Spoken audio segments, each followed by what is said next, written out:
Hello everyone, and welcome back to Midnight Horror. I know many of you use these videos to fall asleep, so before you drift off, I'd love it if you could leave a comment letting me know where you're listening from around the world. Also, don't forget to like and subscribe if you're enjoying the video. Story 1. I worked at a small town pharmacy that closed at 8 p.m. on weekdays. The place was quiet, nestled on a corner of Main Street, where the only sound most evenings came from the occasional car passing by or someone chatting with the clerk at the neighboring convenience store. Most of my shifts were uneventful, and by 7:45 I'd already started thinking about locking up and heading home. It was one of those nights when everything felt like it would be routine, but then he walked in. The man came in just 5 minutes before closing, his footsteps deliberate as they echoed in the nearly empty store. He was tall, wearing a dark jacket that seemed too heavy for the mild evening air. His face was mostly shadowed by the brim of a baseball cap, and his hands were buried deep in his pockets as he walked up and down the aisles without grabbing anything. He wasn't looking for a prescription, and he didn't seem interested in any of the over-the-counter items. I kept a polite distance, working my way through the last few tasks on my register, but it didn't sit right with me. The way he wandered through the store made it feel like he was just killing time, watching the clock tick down. I tried not to let it bother me. After all, people came in at all hours, sometimes just for a chat or to pass the time. But there was something unsettling about him. The way he moved, always avoiding eye contact but still aware of me watching him. When the clock finally hit 8, I did what I always did. I shut down the register and started my closing routine. I turned off the lights behind me, making my way to the front door. As I locked up, I glanced outside. He was standing across the street, directly in front of the pharmacy, watching me. His posture was rigid, almost like he was waiting for me to finish. I felt a chill creep up my spine as I locked the final bolt on the door. I wasn't sure if he had been there the whole time or if he had just walked out as soon as I had started locking up. Either way, I couldn't shake the feeling that something was off. I didn't have any reason to think he meant harm, but there was something too deliberate in the way he stood there. His eyes were fixed on me, not blinking, not moving, just staring as if he knew exactly what I was doing. I didn't want to linger, but I felt rooted to the spot. Something told me to stay inside, out of his line of sight, and I obeyed. I backed away from the door and stepped into the shadows, hoping he couldn't see me through the glass. I don't know how long he stood there, but it felt like an eternity. I could see his figure outlined against the streetlights, like a silhouette waiting for something. My pulse quickened as I tried to convince myself that it was just a coincidence. Maybe he was waiting for someone, or maybe he had just noticed me locking up and decided to stand there for a while. But the longer I stared at him, the less convinced I became. He didn't shift his stance, and his eyes never wavered. It was as if he was waiting for me to make the next move. Finally, I mustered the courage to move away from the door. I quickly grabbed my coat and purse, then headed for the back entrance, the one that led to the alley pharmacy. I wasn't sure if it was the right decision, but I couldn't stand the thought of walking past him. I double-checked the back door to make sure it was secure before stepping out into the alley. As I emerged, I looked over my shoulder toward the front of the pharmacy. To my surprise, the man was gone. The street was empty. I let out a breath I hadn't realized I was holding, feeling both relieved and uneasy at the same time. Still, I couldn't shake the image of him standing there, unmoving, across the street. It felt like he had been waiting for something, but I wasn't sure what. I wasn't even sure if I'd ever know. I took a deep breath and made my way down the alley toward the parking lot, my footsteps quickening with each passing second. My car was parked in the lot behind the store, and I was eager to get home.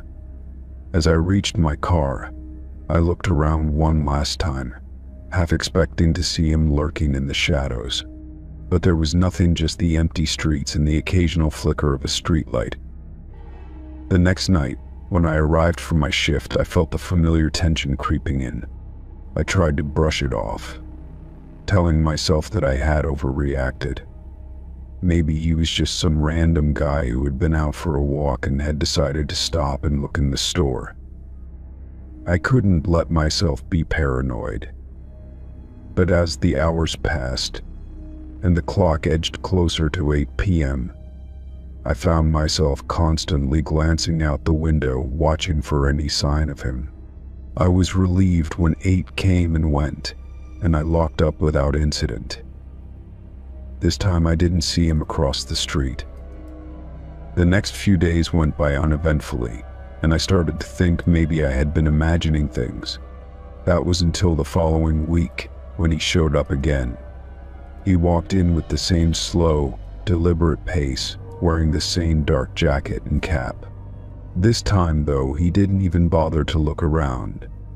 He simply walked to the counter, his gaze locked on mine, and then asked for a pack of gum. I quickly rang him up, my hands trembling slightly, and he left without a word. I watched as he crossed the street and stood in the same spot, staring at me as I locked up once again. This time I didn't even try to hide. I stood at the door, meeting his gaze head on. I didn't know why he was doing this, but I couldn't keep avoiding it. For a moment, neither of us moved, just staring at each other across the street. And then, as suddenly as he had come, he turned and walked away. I stood there for a moment, watching him disappear into the night, unsure if I had just narrowly avoided something worse, or if it had all been a coincidence.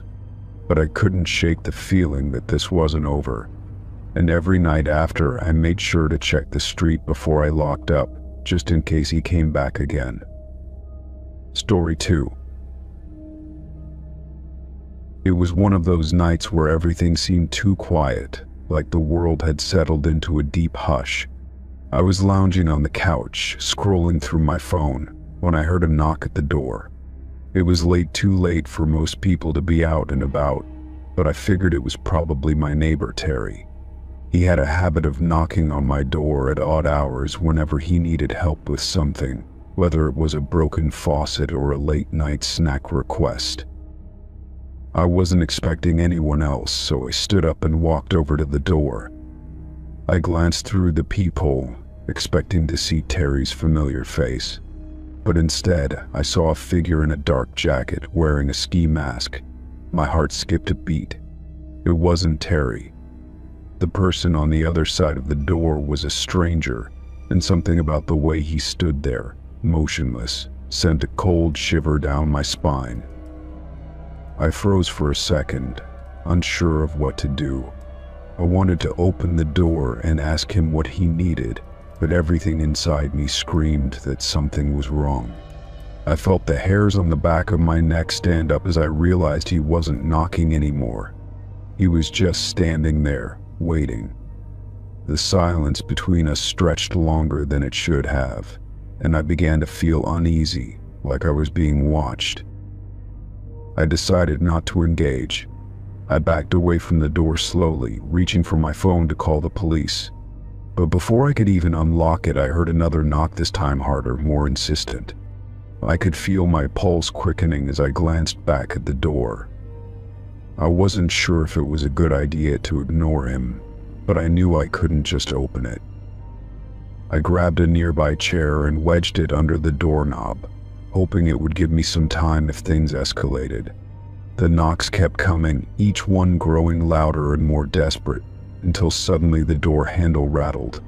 I could hear the man on the other side muttering to himself, but his words were muffled, like he was speaking through clenched teeth.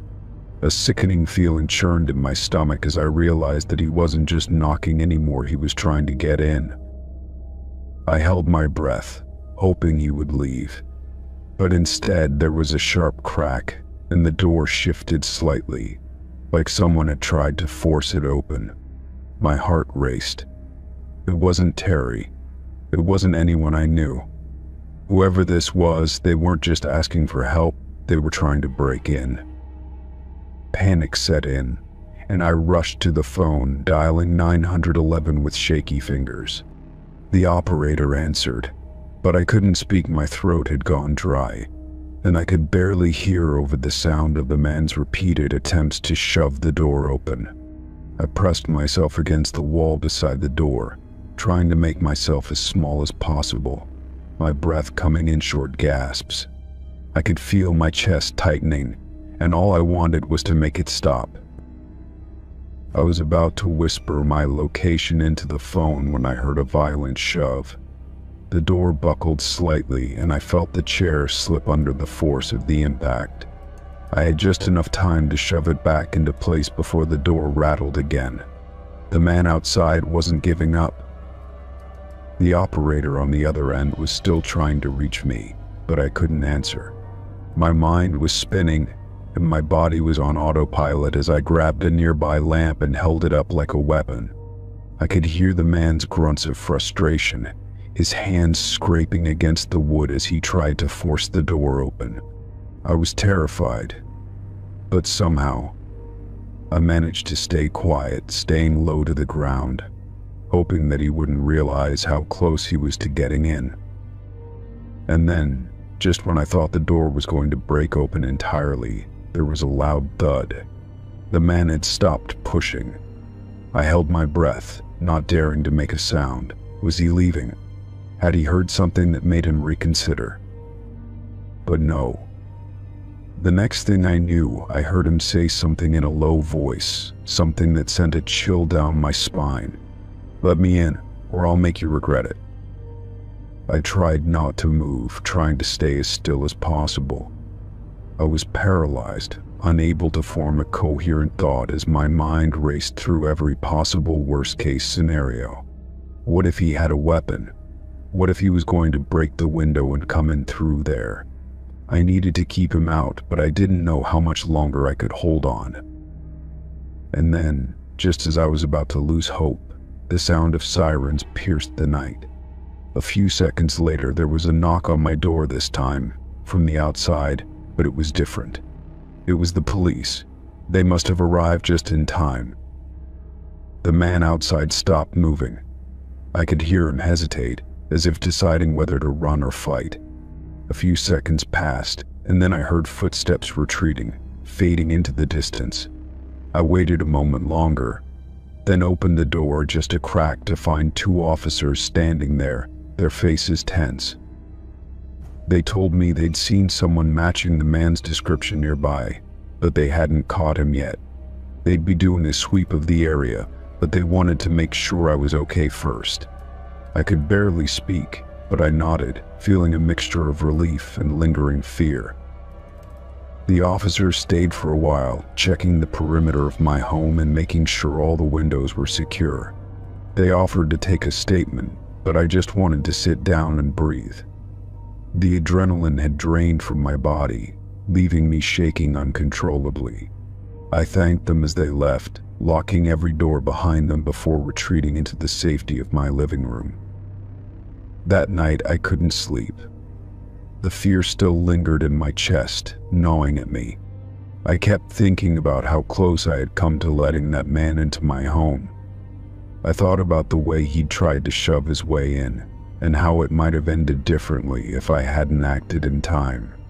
It was a night I would never forget, one that left me constantly double-checking the locks and never feeling quite safe again. Story 3. I worked the graveyard shift at a highway rest stop, a quiet and lonely job that often left me with too much time to think. The rest stop was tucked between miles of road and dense woods far from the nearest town. Most nights the place was empty, save for a few truckers passing through or the occasional car stopping for gas. But every night, without fail, I noticed the same car parked at the far edge of the lot. It was a nondescript sedan, gray and unremarkable, sitting in the same spot each time. I didn't think much of it at first. People passed through all the time, and it wasn't uncommon for cars to sit idle for a while before driving off. But as the days went by, I began to notice a pattern. The car would always appear just as the sun set, and it would remain there, parked and still, throughout my entire shift. Some nights it didn't even move at all. After a week of seeing it every night, I started to feel uneasy. There was something unsettling about how consistent it was. I'd glance out the window during slow moments and sure enough, the car would be there. No one ever got out, no one ever came or went. Just the car, parked silently at the edge of the lot. One particularly quiet night, as I was wiping down the counter, I noticed the car again. It was parked as usual, but this time there was something different. The headlights were off, and the car was completely still. As I watched, I saw a shadow move inside, and I realized the driver's side window was slightly rolled down. I couldn't make out any details, but I had the distinct feeling that someone was watching me. I shook the feeling off, telling myself I was overthinking it. I had a tendency to be paranoid when I was alone for too long, and the isolation of the rest stop didn't help. But as the hours dragged on, I found myself glancing at the car more frequently, each time feeling like there was someone in it, waiting. I told myself it was just my mind playing tricks. The next night, it happened again. The car was there, parked at the edge of the lot, with no one around. This time I decided to watch more closely. I stood by the window, my heart beating faster as I waited. After what felt like an eternity, the car's headlights flicked on briefly, then turned off again. I couldn't shake the feeling that the driver was waiting for something or someone. I tried to focus on the tasks at hand, but the car kept drawing my attention. The darkness outside seemed thicker that night, the light from the rest stops lamps casting long shadows across the lot. I was about to head to the back room when I saw movement from the corner of my eye. The figure inside the car had shifted. The person was now facing the store, and I could swear their eyes were trained on me. I froze, my hand gripping the edge of the counter. I tried to tell myself it was nothing, but my pulse raced in my ears. Something about the way the person was sitting, unmoving and so still, felt unnatural. I tried to dismiss the thought, but the unease wouldn't leave me. That night, I didn't get any sleep. Every time I glanced out the window, I saw the car, parked just as before. The person inside hadn't moved. I kept telling myself it was just someone passing through, but deep down I couldn't shake the feeling that I was being watched. The quiet of the night seemed to press down on me, amplifying every little sound, every shift of my eyes. The next night I was determined not to let my nerves get the better of me. I went through my shift as usual, trying to ignore the car. But by midnight, my attention was once again drawn to it. I hadn't noticed it at first, but this time there was movement, clear and deliberate. A hand reached up from inside the car and adjusted the rearview mirror, then slowly lowered. My breath caught in my throat. The person in the car wasn't just waiting, they were watching me. My instinct was to grab my phone, but my hands were shaking too badly. I was about to call someone when I noticed something even more unsettling. The man in the car was now holding something, a camera. I could barely breathe as I watched him raise it, the lens pointed directly at me. I could see the flash of the camera reflecting off the window as he snapped a picture. My stomach dropped. My thoughts raced. I was being photographed. He was taking pictures of me through the store window. I quickly ducked down, trying to hide behind the counter. My mind was spinning. Why would anyone do that? What did he want from me? I tried to keep my voice steady as I grabbed the phone, but my fingers fumbled as I dialed the local police. The line rang, but all I could hear was my frantic breathing. When the dispatcher answered, I could barely get the words out. Someone's outside. They've been taking pictures of me. I don't know why, but I feel like they're watching me. Please, you need to send someone. The dispatcher promised to send someone immediately, but the seconds felt like hours. I didn't know what to do. I couldn't stay hidden behind the counter all night, and I couldn't let him know I'd seen him. My heart pounded in my chest as I tried to calm myself, but I kept glancing at the window, terrified he'd know I was watching him too. Minutes passed, and I finally saw the flashing lights of a police car pull into the lot. The man in the sedan didn't move. He was still parked, still staring at the store. The officers stepped out of the car and approached, their eyes scanning the lot. The moment they walked past the window, I felt a mix of relief and fear. I wasn't alone anymore, but the man hadn't moved. When the officers approached the sedan, the man finally drove off, his tires screeching as he sped away. The police chased him for a few miles before losing him in the dark. I never saw the car again, but the image of him taking pictures of me stayed with me. The rest of my shift passed in a haze. I kept checking the windows, half expecting him to return. I didn't know who he was or what he wanted, but I would never forget the feeling of being watched. And though the police never found him, I never worked a night shift at that rest stop again. The thought of that car, parked quietly at the edge of the lot, watching me through the dark, was too much to bear. Story 4. I had been preparing for weeks for this job interview, researching the company, practicing my answers, and picking out the perfect outfit. The company had posted the job opening on a professional network, and the interview was set in an office building I hadn't heard of before. It seemed promising at first. The job description aligned with my skills, and everything about it seemed like a step up in my career.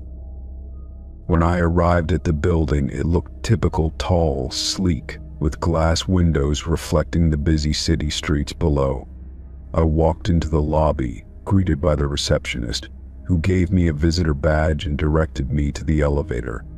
It was an old building with creaky floors and a faint smell of dust in the air. The elevator itself seemed out of place, almost too modern compared to the rest of the building, with sleek buttons and a polished interior. I pressed the button for the 14th floor, where the interview was supposed to take place. As the doors closed and the elevator started its ascent, I felt a bit of excitement mixed with anxiety. I checked my phone, double-checked the email for the interview details, and ran over my notes one last time. The elevator moved smoothly at first, but as I glanced up, I noticed the lights flicker briefly. I thought nothing of it. These things happened in older buildings. The elevator seemed to stop after what felt like an eternity. I assumed we had reached the 14th floor, but when I looked at the display, it was stuck between floors. The usual soft hum of the elevator motors stopped abruptly, replaced by a dull silence. For a moment I thought maybe there was just a delay, but the silence stretched on unnervingly long. I pressed the emergency button, but it didn't seem to work. I tried calling the receptionist, but my phone had no signal. I felt a knot tightening in my stomach as I realized how isolated I was. No one else had entered the elevator, and there were no voices, no footsteps, no signs of life anywhere. I pressed the floor button again, but nothing happened. I stared at the digital display, hoping it would shift back to the 14th floor, but the numbers just blinked steadily, stuck between two floors. It was then that I noticed the lights in the elevator were dimming.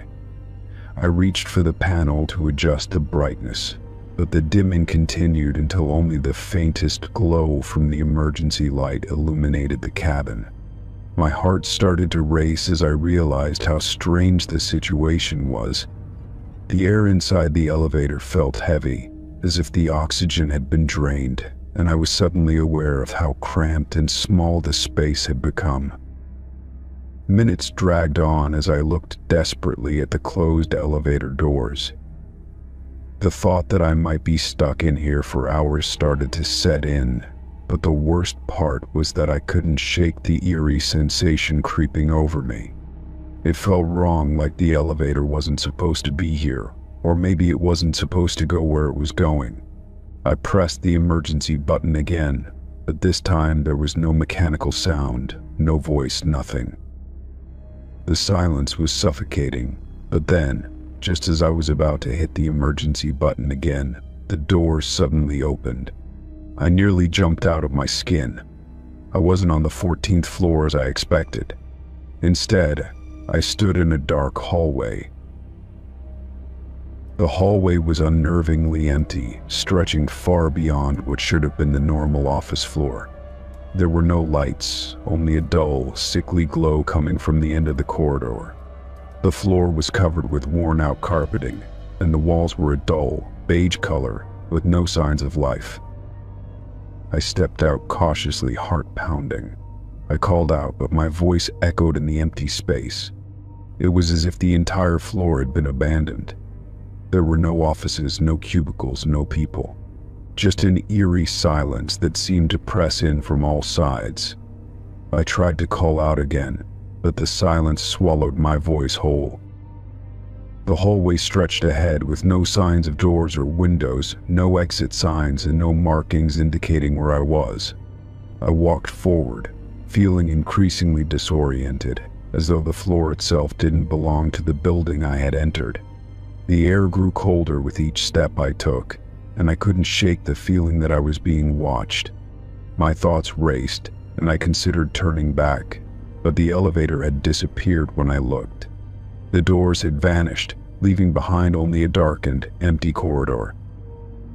I started walking faster, my footsteps echoing through the hallway. There were no sounds of anyone else, no voices, no movement. I had no idea where I was or how to get out.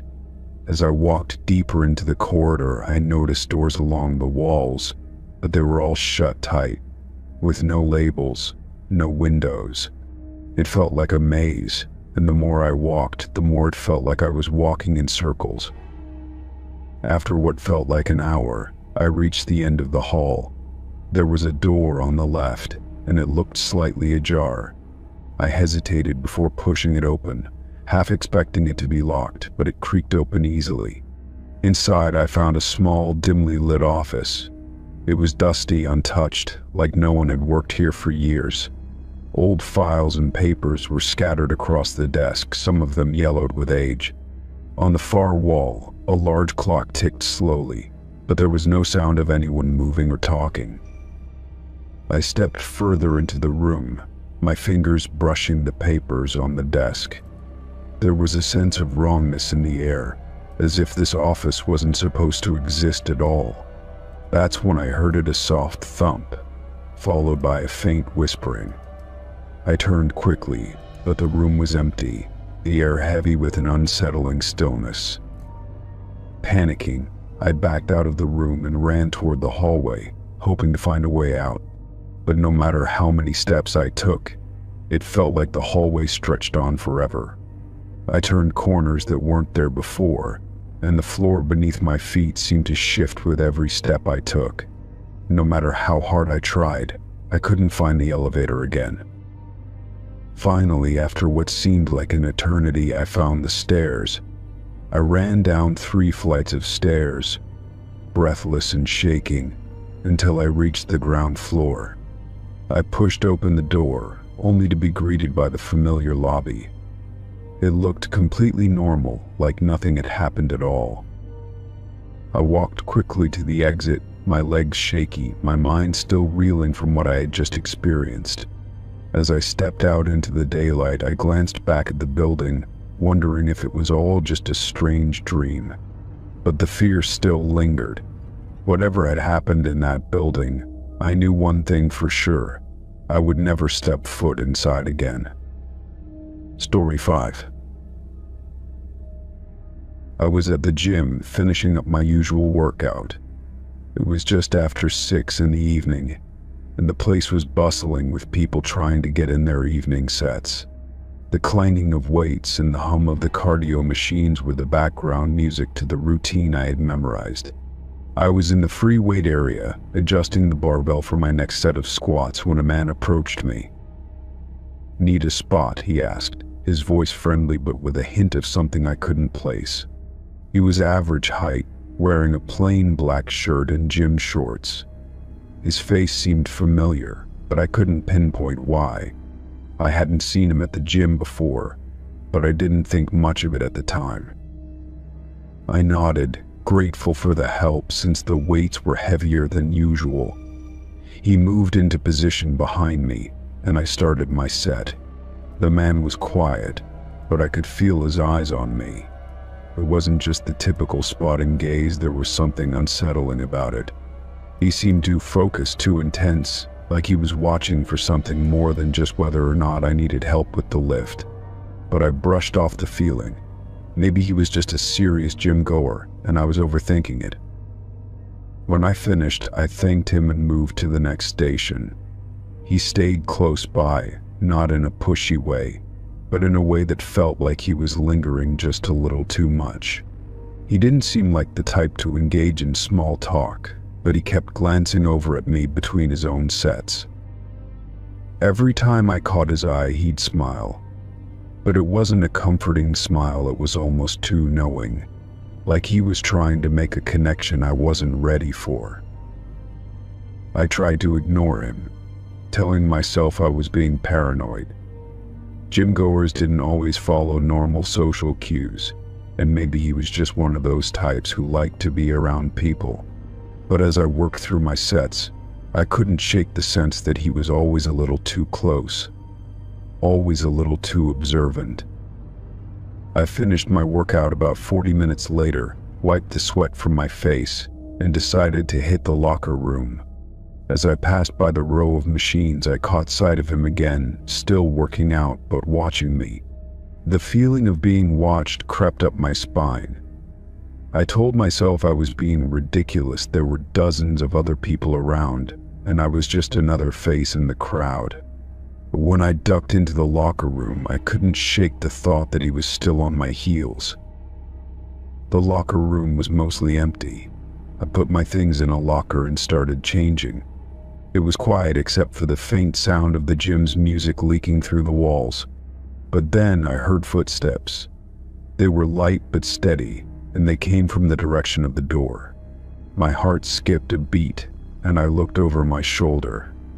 For a split second, I thought I saw a shadow pass by the crack in the locker room door, but I couldn't be sure. I tried to ignore it, telling myself it was probably just someone else heading to the showers. But then I heard the door creak open, followed by the unmistakable sound of footsteps again. This time they stopped just outside the locker room. I froze, a knot tightening in my stomach. I wasn't sure what made me feel more uneasy, the fact that someone was lingering outside or the fact that I recognized the footsteps as being too familiar.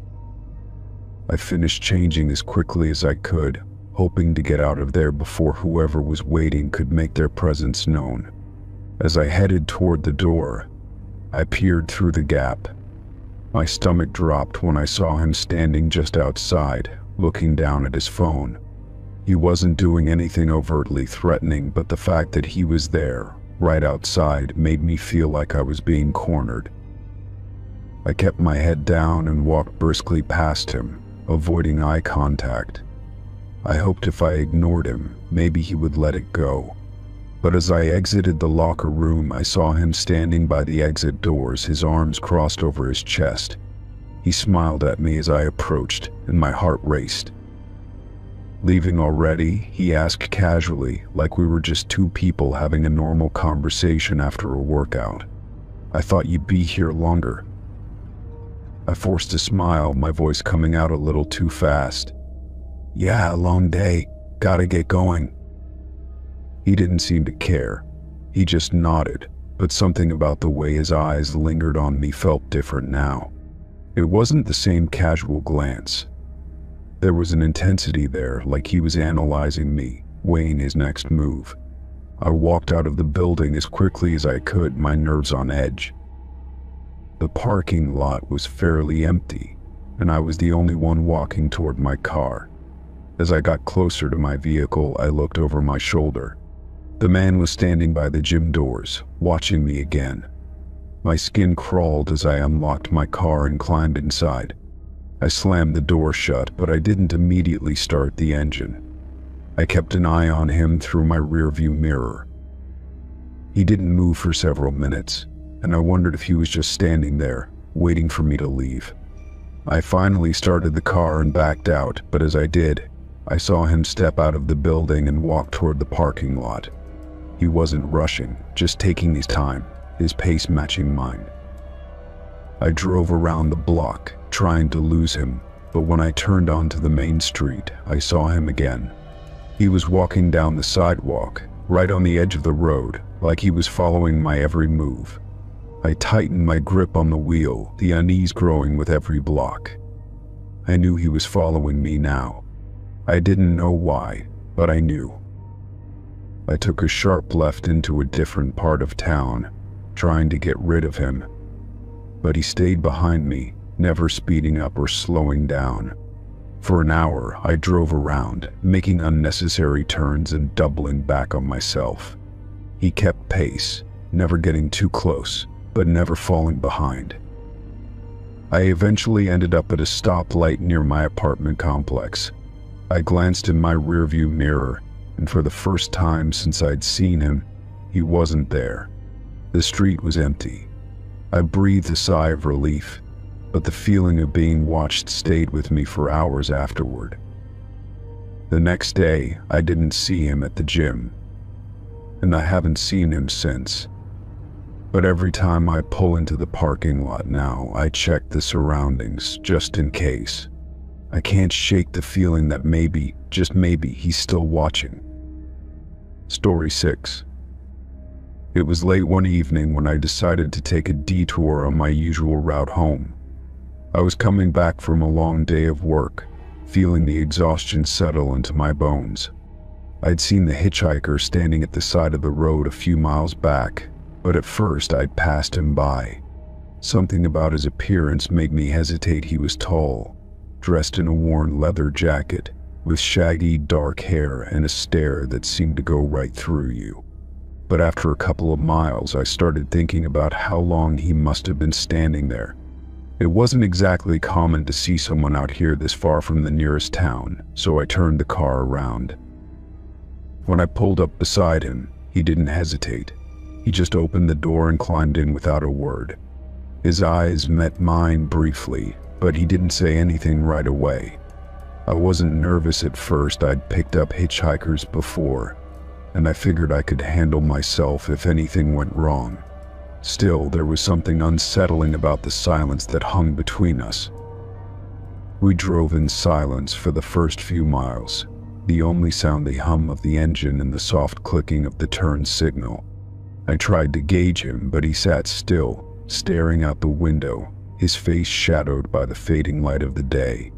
He didn't look dangerous, but there was something odd about the way he held himself too still, almost as if he were waiting for something. I glanced at him again, but he didn't seem to notice. His eyes were fixed on something out the window, lost in thought. Then, about halfway through the drive, he spoke.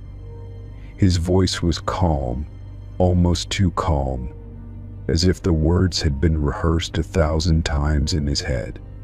"Do you ever wonder," he said, "if anyone would find you if you went missing? Or if you just disappeared one day, how long it would take before someone even noticed?" I blinked, not sure I'd heard him correctly. His question hung in the air like a fog, making my skin prickle. I tried to laugh it off, but it came out forced. "What do you mean, exactly?" I asked, trying to keep the tone light, though I couldn't shake the strange feeling crawling up my spine. He didn't turn to look at me. His gaze remained fixed on the darkening landscape outside the window. "I mean, if you just vanished," he said, his voice lowering slightly. "How long would it take for someone to realize? A day? A week? A month? And who'd even care?" I could feel my grip tightening on the steering wheel, a subtle tension rising in my chest. The question was off-putting, unsettling. I tried to focus on the road ahead, the darkened highway stretching out before us, but his words lingered in my mind. There was something eerie in the way he asked. It felt like he was speaking from experience, as if he'd thought about it too much. I wasn't sure how to respond. 1,000 different answers ran through my head, but none of them seemed to make sense. I glanced over at him, trying to gauge his face, but he had that same distant expression, like he wasn't really there. My instinct kicked in, and I did what any cop would do in a situation like this. I shifted the conversation, trying to take control. "I'm actually a cop," I said casually, trying to make my voice sound as nonchalant as possible. "I don't worry too much about stuff like that." For a moment he was silent. I could feel his eyes on me, but I didn't dare look back. The atmosphere in the car seemed to shift, becoming colder, more tense. The air felt thick, heavy, as if something had changed in that split second. I could sense his eyes studying me, measuring me somehow. After a few moments he spoke again, this time with a faint smirk in his voice. "Oh, that's convenient," he said. "A cop, huh? Well, I suppose that means you'd be the one investigating your own disappearance then, wouldn't you?" His words hit me like a cold wave. I felt the hair on the back of my neck stand up, a sense of dread creeping over me. The casual way he said it made my skin crawl. I forced myself to keep my hands steady on the wheel, though my thoughts were racing. I glanced at him, and this time I couldn't ignore the feeling that something was terribly wrong. His eyes met mine, and for the first time I saw a glimmer of something dark, something that sent a shiver down my spine. The smile that played at the corners of his lips was small, but it was there, like a secret he wasn't willing to share. I could feel his gaze linger on me, studying my every move. I didn't want to provoke him, didn't want to escalate things. I kept my voice steady, but my heart was pounding in my chest. "I don't think you have to worry about that," I said, trying to sound confident. "I'm just giving you a ride. Nothing to be afraid of." But he didn't seem convinced. He was staring at me now, his eyes narrowing slightly, as though he were sizing me up. "You're probably right," he said, his voice taking on a different tone, one that sounded almost amused. "But you never know. Things don't always go as planned." I was starting to get the sense that I wasn't dealing with someone who was entirely mentally stable. The air in the car felt heavy, like it was pressing in on me, suffocating me. My mind was racing, weighing the options, trying to decide whether to keep driving or to stop the car and kick him out right then and there. We were approaching a small town, and I slowed down as we neared the next stop. I had no idea where I was or what town it was, but the thought of continuing this drive with him was becoming unbearable. As I pulled over to the side of the road, I glanced at him, my voice strained but polite. "All right, this is your stop," I said firmly, hoping he'd take the hint. Without a word, he opened the door and stepped out. He didn't even glance back as he closed the door behind him, his figure disappearing into the darkness. I sat there for a moment, hands gripping the wheel, my breath coming in shallow bursts. I didn't realize just how much tension had left my body until I finally let out a long breath. The air in the car felt lighter, less oppressive. I looked in the rearview mirror, half expecting him to be following me. But there was nothing, only the empty stretch of road behind me. I drove away slowly, still shaken, my thoughts swirling. The encounter left a lingering unease in my stomach, the sense that I just narrowly avoided something I couldn't quite put into words. Story 7. I was at work when it happened. It was an ordinary Tuesday, and I was sitting at my desk, typing away, when my phone buzzed in my pocket. I pulled it out and saw an alert from my home security app, front door opened. I froze. I hadn't touched the door all morning. My heart rate quickened as I checked the time. It was well past the hours when I usually get home. I opened the app on my phone to check the live feed from the security camera I had installed at the front door. The camera feed showed nothing but an empty porch. The door was wide open, though. The stillness of it all made my mind race with questions I didn't have answers to. I tried calling my neighbor, hoping maybe they had seen something, but there was no answer. I dialed the police and explained the situation. I told them that I wasn't home, but my front door had been opened. They asked me if I could make it home right away, and I told them I would, but I didn't feel safe going alone. The dispatcher assured me that an officer would be sent to my location while I made my way back. My mind was spinning as I left work, my thoughts racing with 100 different scenarios. Who could have been in my house? Why would someone open my door while I wasn't there? My pulse thudded in my ears, and I gripped the steering wheel tightly as I drove home. When I pulled up to my house, I saw the police cruiser parked out front. The officer was standing in my front yard, looking around as if trying to make sense of the scene. He waved at me as I approached, and I quickly got out of the car. "You should stay outside for now," the officer said. His voice was calm, but I could tell he was on alert. "We've got someone inside already taking a look." I stepped back, leaning against the side of my car, and waited. The air felt heavy, as if everything was holding its breath. A few moments later, another officer came out through the back door. He approached me, his expression grim. "Mom, we need to talk," he said, his voice low. He didn't mince words. "The back door's been broken open. It looks like someone forced their way in." I felt my stomach drop. Broken. My mind struggled to comprehend what I was hearing. "What do you mean, broken? How could someone get inside?"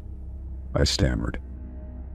"We're still trying to piece things together, but it looks like they used a crowbar or something similar to break the lock.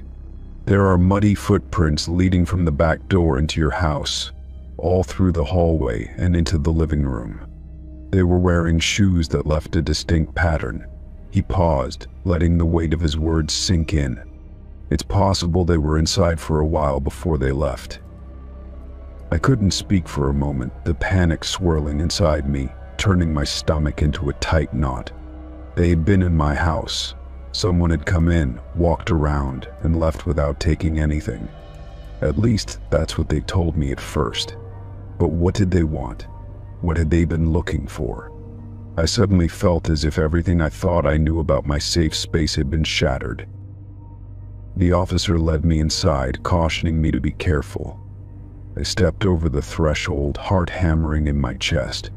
The house looked mostly untouched, but something felt off. There was a sense of unease in the air, a quiet that felt too heavy. As I walked through the house with the officer, I noticed the trail of muddy prints leading down the hallway. They were faint but unmistakable. It didn't seem like the person had been trying to hide their presence. The officer inspected the broken door frame, which was splintered around the lock. "This is where they got in," he muttered. I nodded, barely able to focus on what he was saying. He crouched down to examine the mud on the floor, brushing his fingers through it. "Looks like they didn't come through the front, but made their way around back. No signs of forced entry through the windows, but it's clear they knew how to get inside." I was trying to process everything, but the questions kept flooding my mind. Had they been watching me? Did they know I wasn't home? Were they looking for something specific? The house wasn't particularly large, and nothing seemed out of place, but the sense of violation was overwhelming. My own home had been breached. We continued through the house, and I noticed something else. My bedroom door was slightly ajar. I hadn't left it that way. The officer, too, seemed to notice this. He opened it carefully, scanning the room. "Nothing appears disturbed here," he said, though I could tell he was still searching for any signs of forced entry or evidence that might indicate what had happened. But I didn't feel reassured. "Do you think they took anything?" I asked, my voice barely above a whisper. "We don't think so, but it's hard to say just yet," he replied. "We'll need to do a thorough check once we've secured the scene and collected evidence. The footprints in the broken door suggest they didn't expect to be seen or caught. They might have been searching for something, but they didn't seem to take anything with them." As the officers continued their investigation, I stood there, my mind reeling. I couldn't stop thinking about the alert from my security app. Why had it gone off? Why had my front door been opened? The app should have notified me the moment anyone entered, but it didn't. I looked at the officer, who was making notes in his notepad. "Is there any way to know when the door was opened? Can you track that through the cameras?" I asked. The officer shook his head. "Unfortunately, we can't track that from here. The cameras are linked to your security system, but there's a delay in the alerts sometimes. If someone knew how to disable your system or block it somehow, they could have gotten in without triggering the alarm." I felt a chill run down my spine. I'd never thought about someone tampering with my security system. The thought that someone had known how to bypass it made me feel even more vulnerable. It was as if they were one step ahead the whole time. Later that evening, after the police had finished their investigation, I went to bed with the unsettling knowledge that someone had been inside my house. They touched my things, walked through my rooms, and left without a trace. I couldn't shake the feeling that I was being watched, that I wasn't as safe in my own home as I had once believed. The house felt different now, cold, unwelcoming, and empty. In the weeks that followed, the police kept in touch, but they had no new leads. No fingerprints, no signs of forced entry other than the back door. The muddy footprints had disappeared with the rain. I changed all the locks and added more security measures, but nothing made me feel the same. I'd never looked at my home the same way again, always feeling as though something or someone was just a little too close for comfort. Story 8. I had always enjoyed taking night classes at college. The campus was quieter in the evenings, and there was something about the atmosphere that made it easier to focus. I'd usually park in the lot behind the main building, where there were fewer cars, and I liked the solitude it provided. It wasn't until that particular evening that I began to regret my choice of parking spot. I finished my class around 10:30 p.m. and made my way to the back lot, tired from a long day of lectures and work. The campus was nearly empty, the lights casting long shadows across the pavement. I was used to the quiet, but tonight there was something unsettling about it. I didn't think much of it at first, focusing on the fact that I had a long drive ahead of me.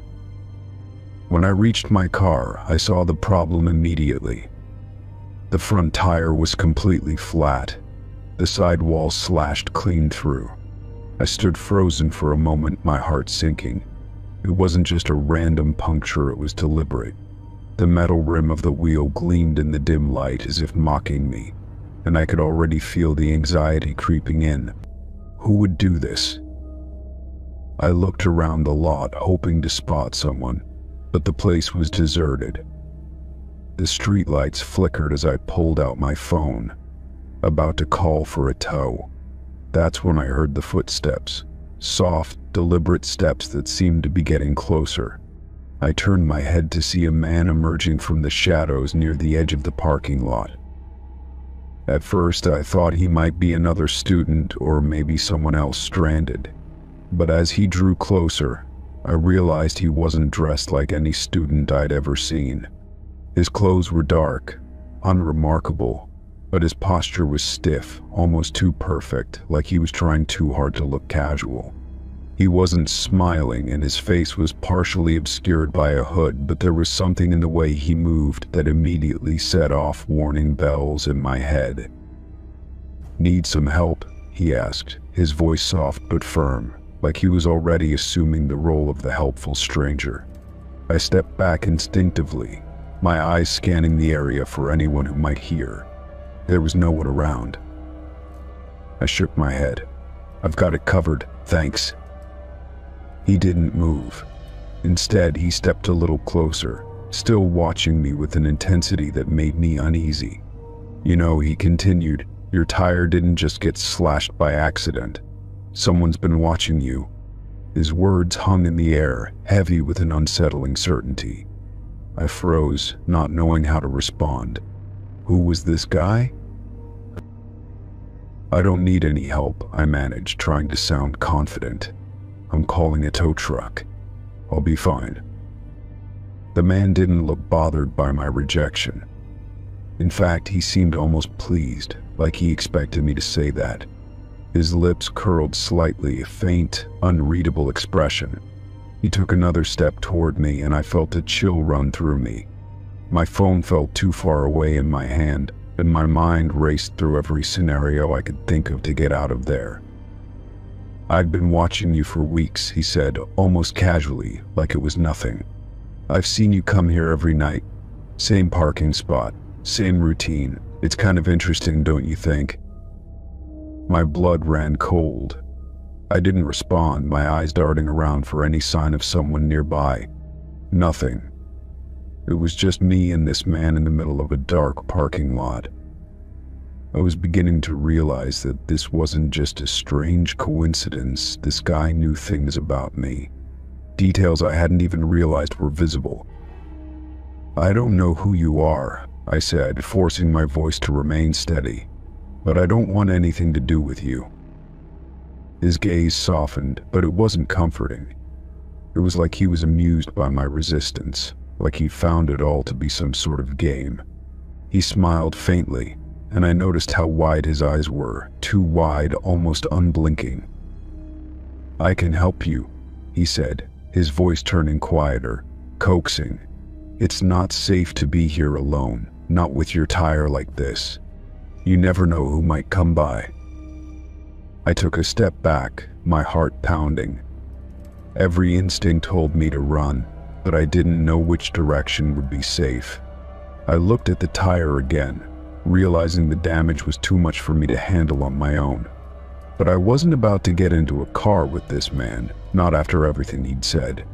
His presence felt suffocating, like the air around us had thickened. "I'm fine," I repeated, more forcefully this time. "I'm calling someone." His smile faded, and his eyes narrowed, just slightly. There was no mistaking the shift in his demeanor. He didn't look at me like someone who was trying to help anymore. He looked at me like he was deciding whether to get angry or not. I quickly dialed the number for the tow truck, hands trembling as I hit send. The man stood still, watching me intently. The seconds felt like hours. I wasn't sure what he would do next. Would he leave? Would he make things worse? "Why don't you just let me give you a ride?" he said, taking another step forward. His voice had lost its pleasant tone, replaced with something darker, more insistent. "It's a long walk home." I shook my head, feeling a wave of panic wash over me. The tow truck was on its way, but I wasn't sure I could wait that long with this man standing so close. I took another step back, my hand clutching my phone like a lifeline. "I don't know you," I said again, this time with more conviction. "You need to leave." He paused for a moment, his eyes flicking to my phone. He seemed to consider something, his lips twitching. Then, without another word, he turned and disappeared into the shadows from which he had emerged. I didn't waste a second. I immediately moved to the front of my car, locking myself inside. The tow truck arrived just a few minutes later, and I didn't even wait for them to hook up my car before I got in and drove away. My hands were still shaking when I finally reached home, and I double-checked the locks before settling down. I never saw that man again, but every night class after that, I took extra care to park in a well-lit spot, hoping I wouldn't run into anyone like him again. Story 9.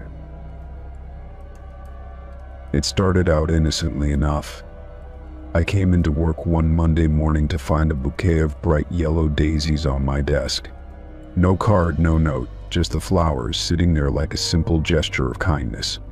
I smiled at the thought of a secret admirer or maybe a colleague who just wanted to brighten my day. The flowers were beautiful, and I thought little more of it. The next day there was another bouquet.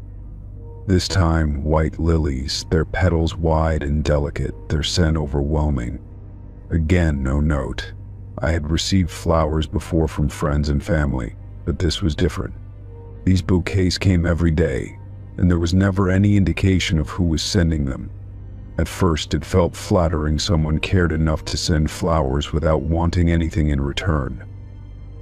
But as the days went on, something about it began to unsettle me. I started noticing little things. On the third day, there were red roses, long-stemmed and perfect, arranged meticulously in a vase.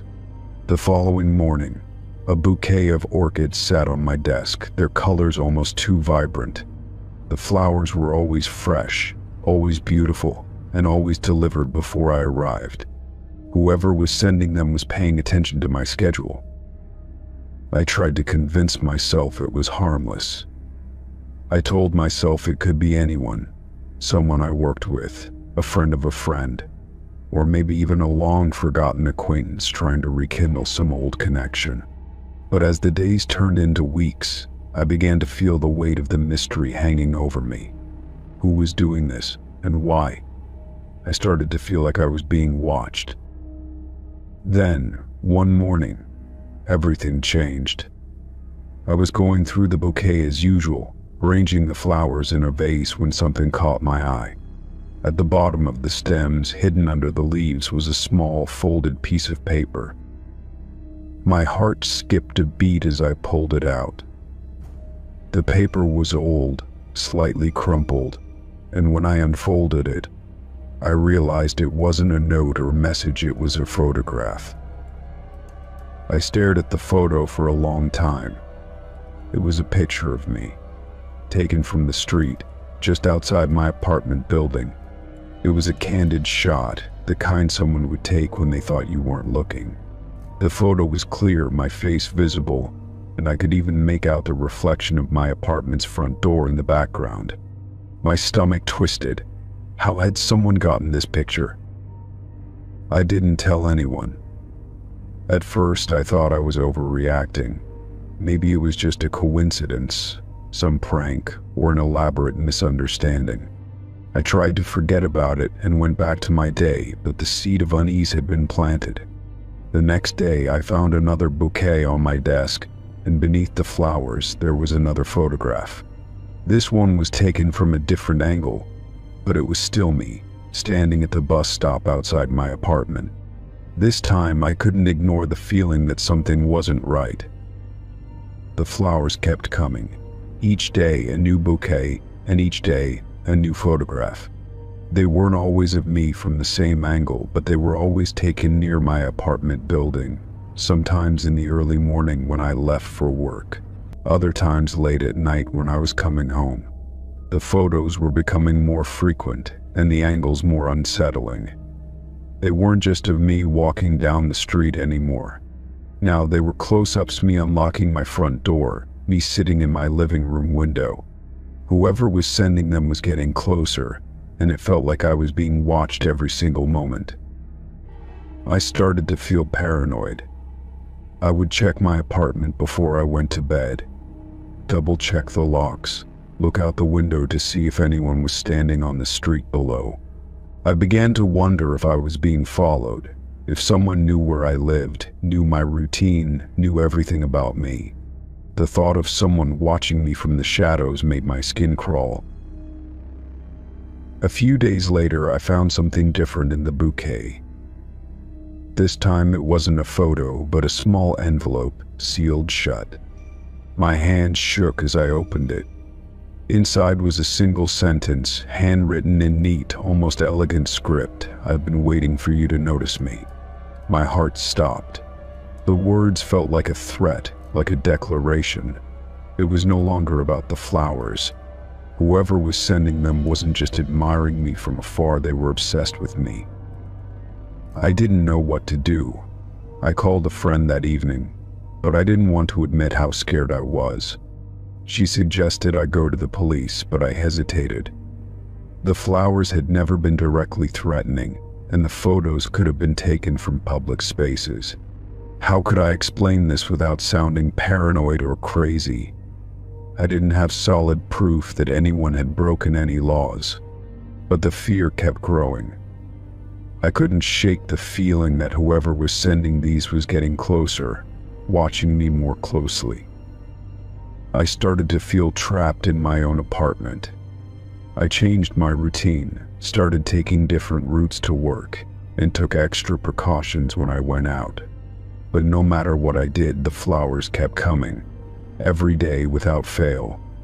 They were always different, always fresh, always beautiful. And every day there was a new photo tucked inside, a new glimpse of me, a new reminder that someone was watching. The police eventually got involved, but they couldn't do much. The flowers were legal, the photos were taken in public spaces, and there was no clear threat, no direct danger. But they agreed to help me. They set up surveillance around my apartment building, monitored the delivery services I used, and even looked into my workplace, wondering if anyone there had access to my schedule. A few weeks later, the flowers stopped coming. The bouquets ceased and the photos disappeared. For a while, I thought maybe it was over, that the person had lost interest or been scared off. But even now, months later, every time I hear the sound of someone outside my window, or when I find a single flower on my doorstep, I wonder if they've been watching me all along, waiting for the perfect moment to step out of the shadows again. Story 10. I had just settled in for a quiet evening at home, curled up on the couch with a book. The house was empty, the way I liked it. My roommate had gone out with friends, and my parents were away for the weekend. It was the perfect chance to relax, away from the usual noise and distractions. The sound of the doorbell ringing shattered the calm. It was abrupt, unnervingly loud in the stillness of the house. I glanced at the clock, 8:45 p.m. Who would be at the door at this hour? I wasn't expecting anyone, and no one had made plans to stop by. I got up, walked over to the door, and peered through the peephole. The porch was empty. Nothing. No car in the driveway, no footsteps, not even a shadow. Just the faint glow of the porch light casting long, still shadows on the ground. Confused, I pulled back from the door. I didn't know what to make of it. Maybe it was some kids playing a prank, though I couldn't remember the last time someone rang my doorbell just to run off. I stood there for a second, debating whether to check outside. Before I could make up my mind, the doorbell rang again, this time more rapidly, like someone was pressing the button over and over. My pulse quickened. There was no way it was the same person from before. They would have had to be standing right outside the door, waiting for me to look. I stepped back from the door, heart thudding in my chest. I didn't know what to do. Should I call someone? Maybe it was nothing, just a prank. But then something strange happened. I heard a faint scuffling sound from the other side of the door. I hesitated, then slowly crept toward the peephole again. This time there was something different. On the welcome mat, just in front of the door, was a small black object. I squinted, trying to make out what it was. It looked like a phone. A burner phone. My mind raced. Why would someone leave a phone on my mat? I stepped back, but my curiosity got the best of me. I wasn't sure what I was expecting to find, but I had to know. I opened the door a crack, just enough to peek outside. The phone was there, sitting in the exact spot I had seen it through the peephole. No one was around, no sounds, just silence. I grabbed the phone, carefully avoiding touching anything else, and pulled it inside. The moment the door closed behind me, I locked it without thinking. Holding the burner phone, I stared at it for a moment, trying to figure out what the hell was going on. It felt wrong, unnatural. My instincts were telling me to call the police, but I hesitated. What would I even say? Just as I was about to set the phone down, it rang. I froze, my fingers still hovering over the screen. The ringtone was a simple, generic melody, but it felt ominous in the quiet of my living room. My first instinct was to ignore it, but I couldn't help myself. I answered the call, holding the phone to my ear, though I wasn't sure why. At first, there was nothing but silence. No breathing, no noise. I waited for a few seconds, feeling my heartbeat in my throat. Then I was about to hang up when a voice crackled through the phone. "I see you." The voice was low and calm, the words carrying an eerie weight. My blood ran cold. It was unmistakable, a man's voice, but it wasn't familiar. I wanted to slam the phone down, to end the call and forget this ever happened. But something made me stay still, like I was frozen in place. "I'm not going anywhere. You can't run from this," the voice continued, its tone unsettlingly smooth. "You've already done enough to make things interesting." I felt like my brain had stopped working. I couldn't move, couldn't think straight. What did he mean? What had I done to make things interesting? I felt sick, like I was sinking into something dark and terrifying. The voice suddenly grew louder, more insistent. "Don't try to hide. I'll always be watching." I snapped out of my paralysis. My first real thought was to hang up and call the police, but the voice stopped me again, this time more urgently. "If you call them, it'll only make things worse." The line went dead. I stood there, holding the phone, unable to move. I could still feel the weight of the voice in the room, like it was hanging over me, watching me. I glanced around the room, half expecting to see someone standing in the corner, waiting for me to react. But of course, the house was still empty. I threw the burner phone on the couch, like it might explode or turn into something worse. My hands were trembling. My mind was racing, trying to process everything that had just happened. I had no idea who had called or why. And that strange, cryptic message, I couldn't shake the feeling that it was something far more dangerous than a prank. I grabbed my phone and dialed the police, my voice shaking as I explained what had happened. The operator listened patiently, but I could hear the skepticism in her voice. "It sounds like someone is messing with you," she said. "We'll send someone to check on the area." "Please hurry," I begged. "I don't know what's going on, but this feels like something bad." I could feel my throat tighten as I spoke. She reassured me that officers would be on their way soon. I stayed on the couch, glancing at the front door, the burner phone now lying silently in the corner of my living room. Each minute felt like an eternity, and with each passing second, I grew more and more paranoid. The feeling of being watched never left. I kept expecting the doorbell to ring again, or worse, for someone to knock. Finally, after what seemed like an hour, there was a knock at the door. My heart skipped a beat. I stood up slowly, moving toward the door with caution. I checked through the peephole. No one was there. And Story 11.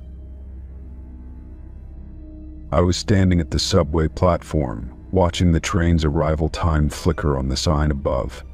It was late, just past midnight, and the station was nearly empty except for a few scattered commuters. The usual hum of the underground was more oppressive at this hour, the walls vibrating with the distant sound of approaching trains. The air was thick with the scent of concrete and stale air. I was exhausted from the long day and just wanted to get home. I had been waiting for a few minutes when I felt someone approach from behind. I didn't think much of it at first. It was a public place, after all. But as the man stopped directly behind me, I began to feel an uncomfortable prickle at the back of my neck. His presence was too close for a crowded train station where people typically try to maintain their personal space.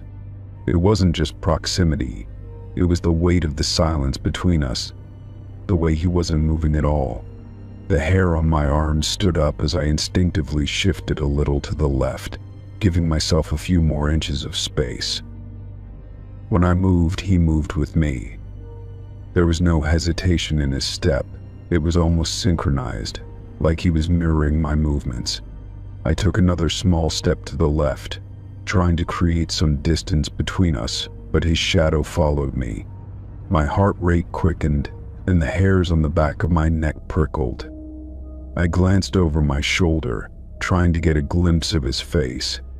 He was tall, wearing a dark hoodie that obscured most of his features, but his eyes were fixed ahead, as if he hadn't noticed my attempt to distance myself. The subway arrived with a screech, and the doors opened to reveal only a few people inside. I stepped forward, thinking it would be easier to ignore the man if I got on the train. I didn't even glance at him again, but I could still feel his presence right behind me. As I entered the train car, I quickly found an empty seat, hoping to avoid any further interaction. But the man didn't get on the train. Instead, he stepped to the side, watching me from the platform. I sighed in relief as the doors closed and the train started moving, putting more distance between us. But even as the subway pulled away from the station, I couldn't shake the feeling that something was wrong. I kept looking out the window, half expecting to see him standing at the platform, watching the train depart, but he was nowhere to be seen. I told myself I was being paranoid, that he had simply been in a rush, but the unsettling feeling remained. A few stops later, the train slowed to a stop at another station. The doors opened, and a handful of passengers stepped inside. I kept my eyes down, not wanting to engage with anyone. But as I glanced up, I saw him. He had entered the car and was standing toward the back. His dark hoodie, the same one from earlier, seemed to blend into the shadows of the car, but I could feel his eyes on me. He was staring at me from across the aisle, unmoving, like he was waiting for something. I didn't know what to do. There was no one else close enough to talk to, and I didn't want to make a scene. I looked down at my phone, pretending to be absorbed in my screen, but my mind was racing. I could feel his eyes burning into me. It wasn't just discomfort anymore. It was a sense of dread creeping up my spine, taking over the calm facade I was desperately trying to maintain. The train rattled on, and the next few minutes felt like hours. When the doors opened again, I stood up and walked toward the exit, trying to keep my movements casual. I didn't want to rush or make it obvious that I was trying to get away from him, but I was so focused on the door that I didn't notice the man following behind me. He was so close, I could feel his breath on my neck. I didn't dare turn around. The train was about to stop at my station, and I had no idea what I would do if he followed me off the train. I walked faster, but when the doors opened, I stepped out onto the platform and felt a wave of relief wash over me. For a brief moment, I thought I might be safe, but then I heard footsteps behind me, steady and measured. The hairs on the back of my neck prickled again. I didn't want to look over my shoulder, but I had to. As I turned my head slightly, I saw his dark hoodie and his tall, looming figure just a few feet behind me. He wasn't rushing, he wasn't even trying to catch up. He was just walking at the same pace, mirroring my steps, staying too close, as if he knew exactly where I was going. My heart pounded in my chest as I quickened my pace, walking faster toward the exit. The platform was almost empty now, with only a few people milling around, lost in their own world. I reached the stairs leading up to the street and glanced back again. He was still behind me. I wasn't sure if he was following me, or if he had just been on the same train, but the feeling of being hunted was impossible to ignore. As I reached the top of the stairs, I quickly pulled out my phone and texted a friend to let them know what was happening. I wasn't sure why I was telling them. Maybe I thought it would help to have someone know where I was. I walked as quickly as I could without looking too obvious, trying to act normal while my mind raced with fear. When I reached the exit, I paused for a moment, trying to figure out what to do next. My eyes darted over to the street, but as I turned back toward the subway entrance, I saw something that made my stomach drop. His backpack, the one he had been carrying earlier, was hanging at his side. I could see a flash of something sticking out of its zip ties and duct tape. My blood ran cold. It was unmistakable. I turned and fled, rushing out onto the street. My heart was pounding so hard I thought it might burst. I didn't dare look behind me, but I didn't need to. I could feel the presence of his stare, even without seeing him. I made it to the safety of a nearby cafe, and only then did I stop to catch my breath. My hands were shaking, and I couldn't stop glancing over my shoulder, half expecting to see him following me again. But I never saw him again. The next few days felt like a blur, and I couldn't shake the image of the zip ties and duct tape poking out of his bag. I didn't take the subway alone after that. I never found out who he was or what he wanted, but I couldn't forget how close I had come to something I couldn't even comprehend. Story 12. I met Chris on a dating app, the kind where you swipe left and right and hope for the best. His profile was charming, full of witty one-liners and pictures of him traveling, hiking, and generally living what seemed like a perfect life. After chatting for a week, we decided to meet up for drinks at a cozy bar in the city. The evening went well enough. At first, we talked about everything from our favorite movies to our childhoods, and the conversation flowed smoothly. After an hour or so, Chris excused himself to go to the restroom. I leaned back in my chair, sipping my cocktail and scanning the room. The bar wasn't very busy, but there were enough people to make it feel comfortable. I checked my phone for any messages, but nothing from friends or family. A few minutes later, I felt the buzz of my phone vibrating on the table, just a reminder for a meeting the next morning. I slipped my phone back into my purse and continued to wait for Chris. When he came back, he seemed a little distracted. He didn't seem like he was in any rush, but there was something in his demeanor that felt off. He kept looking around the room, as if scanning the crowd. Still, he smiled and apologized for taking so long. "I had to use the bathroom in the back," he said, sitting back down across from me. I nodded, but I couldn't shake the feeling that something about the night was a little strange. It wasn't anything obvious, just a gut feeling I couldn't quite explain. We finished our drinks, and after a little more small talk, we decided to call it a night. He walked me to my car, where we exchanged a quick goodbye. I was tired but content. There had been some small awkwardness here and there, but nothing that screamed danger. He'd seemed nice enough, even if I didn't feel an overwhelming connection. The next morning, I woke up to the usual grogginess that came with drinking the night before. I rubbed my eyes, grabbed my phone, and checked for any texts. Nothing too exciting. When I finally dragged myself out of bed and went to the kitchen to grab some coffee, I noticed something odd. I have an old, beat-up car that I rarely drive unless I absolutely have to, and I keep it parked in the same spot in my apartment complex. As I was heading to the door, I glanced out the window toward my car and saw something on the underside of it, something metallic. At first, I thought it was just a loose part from the car, maybe from a wheel or the exhaust. But then I remembered that I hadn't noticed anything unusual the night before. Curious, I grabbed my shoes and went outside to investigate. When I got closer to the car, I saw that it was something attached to the underside of the bumper. I knelt down for a better look, and my heart skipped a beat when I realized what it was. a small GPS tracker. It was taped to the underside of the car, barely noticeable unless you were specifically looking for it. My stomach dropped. I knew immediately that this wasn't a coincidence. I didn't even have to think twice. My mind immediately flashed to the night before, to Chris. I remembered the way he had acted when he returned from the restroom. He seemed normal enough at first, but now that I was reflecting on it, I remembered his odd behavior. Had he been the one to attach the tracker to my car?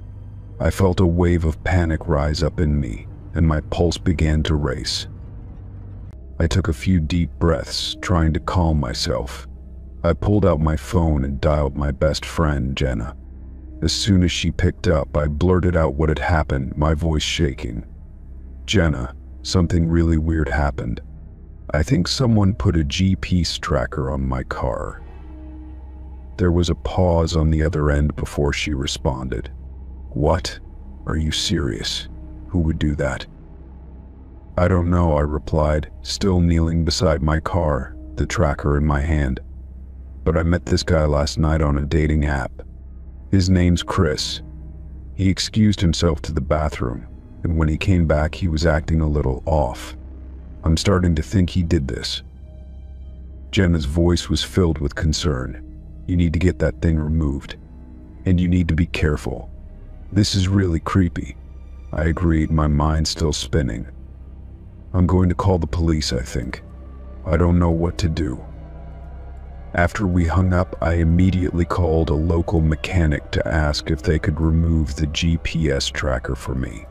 The mechanic confirmed that it could be removed, but he also advised me to file a report with the police in case the situation escalated. I didn't want to overreact, but the more I thought about it, the more terrified I became. This wasn't just some innocent prank. This was an invasion of my privacy and potentially much worse. By the time I managed to get the tracker removed, I felt like a weight had settled in my chest. I couldn't stop thinking about how close Chris had been to me the night before, how he'd been just a few feet away when he might have been placing the tracker on my car. Had he been following me after the date? The thought of someone secretly monitoring me was more than unsettling. It made me feel exposed, vulnerable. That afternoon, I went to the police station. I told them everything, from meeting Chris on the dating app to the strange behavior during our date, and of course the tracker on my car. They listened attentively and took notes. They assured me they'd look into it, but said there wasn't much they could do until they found evidence linking Chris to the tracker. The officer mentioned that this kind of thing wasn't uncommon, though it was rare for it to happen after such a short interaction. Over the next few days, I couldn't shake the sense of paranoia. I kept checking my car, and I started becoming hyper-aware of my surroundings when I went out. Was I being followed? Was Chris watching me? Every time I looked over my shoulder, I half expected to see him standing there. I never heard from Chris again. He didn't reach out after the date, and I didn't want to contact him anyway. But every time I passed by a car that looked familiar, every time I saw someone with the same jacket he had worn, my heart would race. I couldn't help but wonder if he was still out there, watching me, waiting for the right moment to do something more. I deleted my dating profile after that, and for a while I didn't go out much at night. I'd never felt so exposed, so vulnerable. The whole experience left me wondering how well we really know the people we meet online, and how quickly a seemingly innocent interaction can turn into something far more sinister. Story 13. I had been looking forward to the weekend getaway for weeks. The idea of escaping the city, leaving behind the constant noise and chaos, felt like the perfect antidote to the stress I'd been feeling at work. The cabin I rented was small, tucked away on the edge of a dense forest, with nothing around for miles except trees and a distant creek. It seemed ideal, a quiet place to clear my mind and relax. The first day was exactly what I needed. I spent most of the afternoon reading on the porch, enjoying the crisp air and the occasional chirp of birds in the trees. The sun set early, and by evening the cabin was enveloped in complete darkness. I made myself a simple dinner and sat down with a book, glad to be away from my usual routine. As night deepened, I started to feel more and more at ease, the isolation almost comforting. It was on the second night that things started to feel off. I woke up around 3 a.m., the silence outside almost suffocating. I got up to use the bathroom, and as I walked past the kitchen window, I noticed something strange. The back porch light was on. I was certain I hadn't left it on before I went to bed. My heart skipped a beat. I tried to shake off the feeling of unease, but I couldn't ignore the gnawing sensation in my gut. I decided to take a quick look outside just to be sure. I pulled on a jacket and stepped out the back door, the cool air biting at my skin. As I walked toward the porch, I stopped dead in my tracks. There, scattered across the wooden floor, were fresh cigarette butts and food wrappers. My first instinct was confusion. I hadn't smoked, and I was certain I'd locked the cabin door before going to bed. I had been alone, hadn't I? I hadn't seen anyone else in the area since I arrived. I crouched down, examining the mess. The cigarette butts were still warm to the touch, and the wrappers looked like they'd been carelessly tossed aside.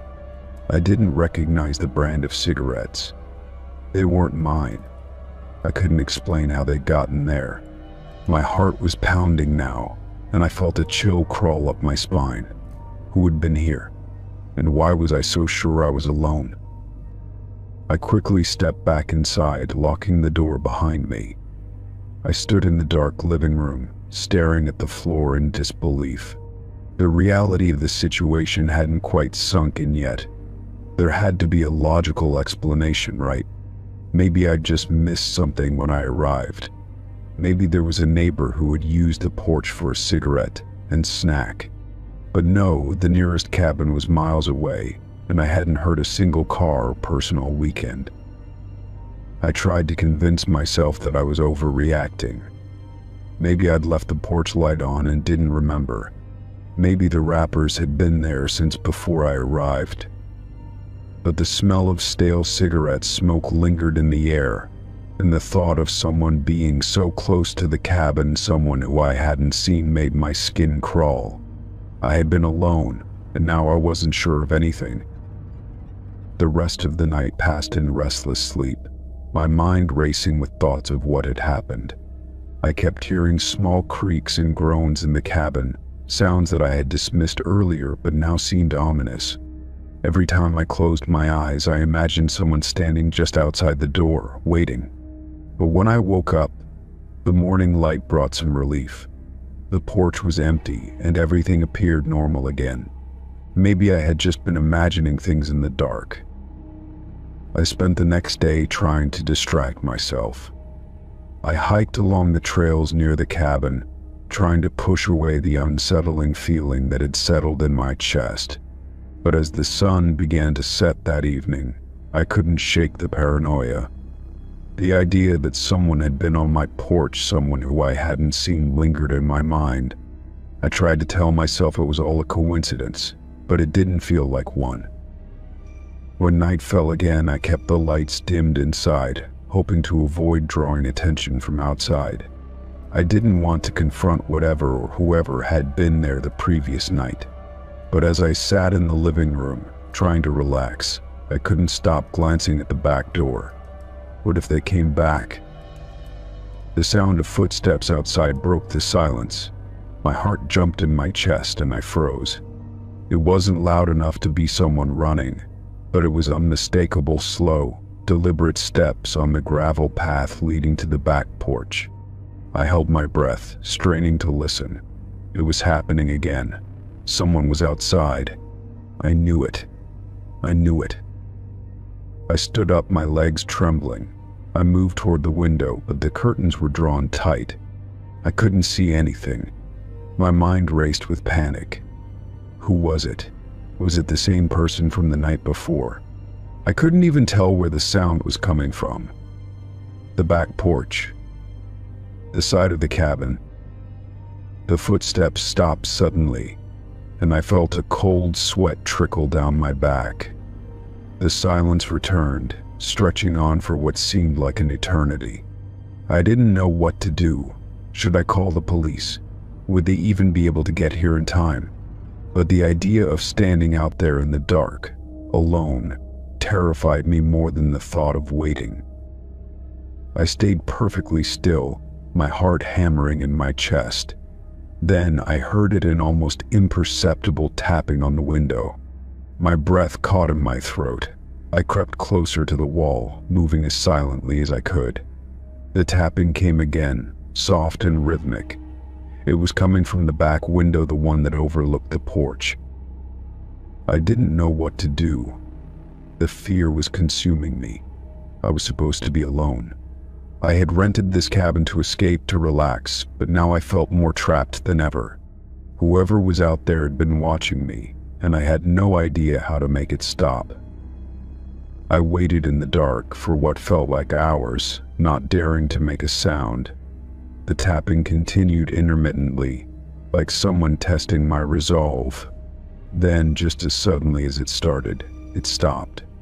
I didn't hear the footsteps anymore. I didn't hear anything. And though I stayed awake, staring at the door, the rest of the night passed in eerie silence. The next morning, I didn't leave the cabin. I packed up my things and checked out early, my mind too frazzled to stay. I drove away without looking back, but the thought of those cigarette butts, those wrappers, and the person tapping on my window stayed with me. I'll never know who or what was out there that weekend, but I knew one thing for certain. I would never rent a cabin in the woods again. Story 14. It started on a Wednesday, just like any other day at work. I had parked my car in the same spot in the lot, grabbed my bag, and walked into the office, barely noticing anything out of the ordinary. It wasn't until lunchtime that I came back to my car and found a small, folded piece of paper tucked under the windshield wiper. I didn't think much of it at first, assuming it was just a flyer or advertisement. But when I unfolded it, my heart skipped a beat. The note read, "You look beautiful today." That was it.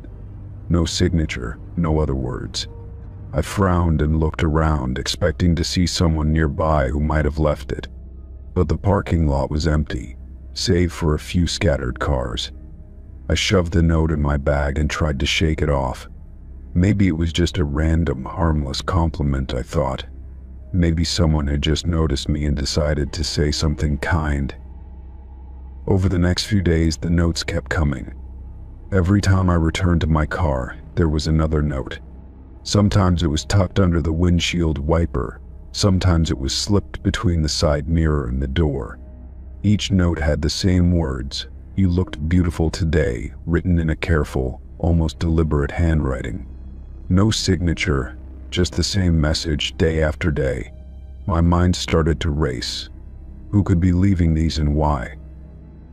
I tried to brush it off at first, telling myself it was a harmless gesture, maybe even a coincidence. But the frequency with which the notes appeared began to unsettle me. The fact that no one had approached me or spoken to me directly made it feel even more strange. The notes felt almost invasive, like a quiet observation of my every movement. They seemed to be waiting for me, ready to appear each time I returned to my car. By the end of the week, I had found 5 notes in total. I couldn't shake the feeling that someone was watching me. I even started to double-check the parking lot when I arrived in the mornings, making sure no one was lingering around, watching me. But there was never anyone there. No faces peeking out from behind trees or cars, no signs that anyone was keeping track of me.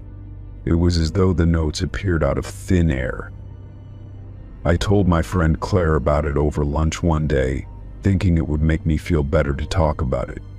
She seemed concerned, but also a bit amused. Maybe it's just a harmless crush, she suggested. Someone who likes you and is too shy to say it to your face. But I wasn't convinced. There was something off about it, something that didn't sit right. The notes weren't flattering, they were just strange, too vague, too disconnected. The next week, the notes kept coming. Every day, without fail. "You looked beautiful today," the same phrase written on fresh sheets of paper. I started taking a different route to my car, hoping to avoid whatever or whoever was leaving them. But no matter how carefully I tried to avoid detection, the notes still found their way to me. They were always waiting for me, like a presence I couldn't escape.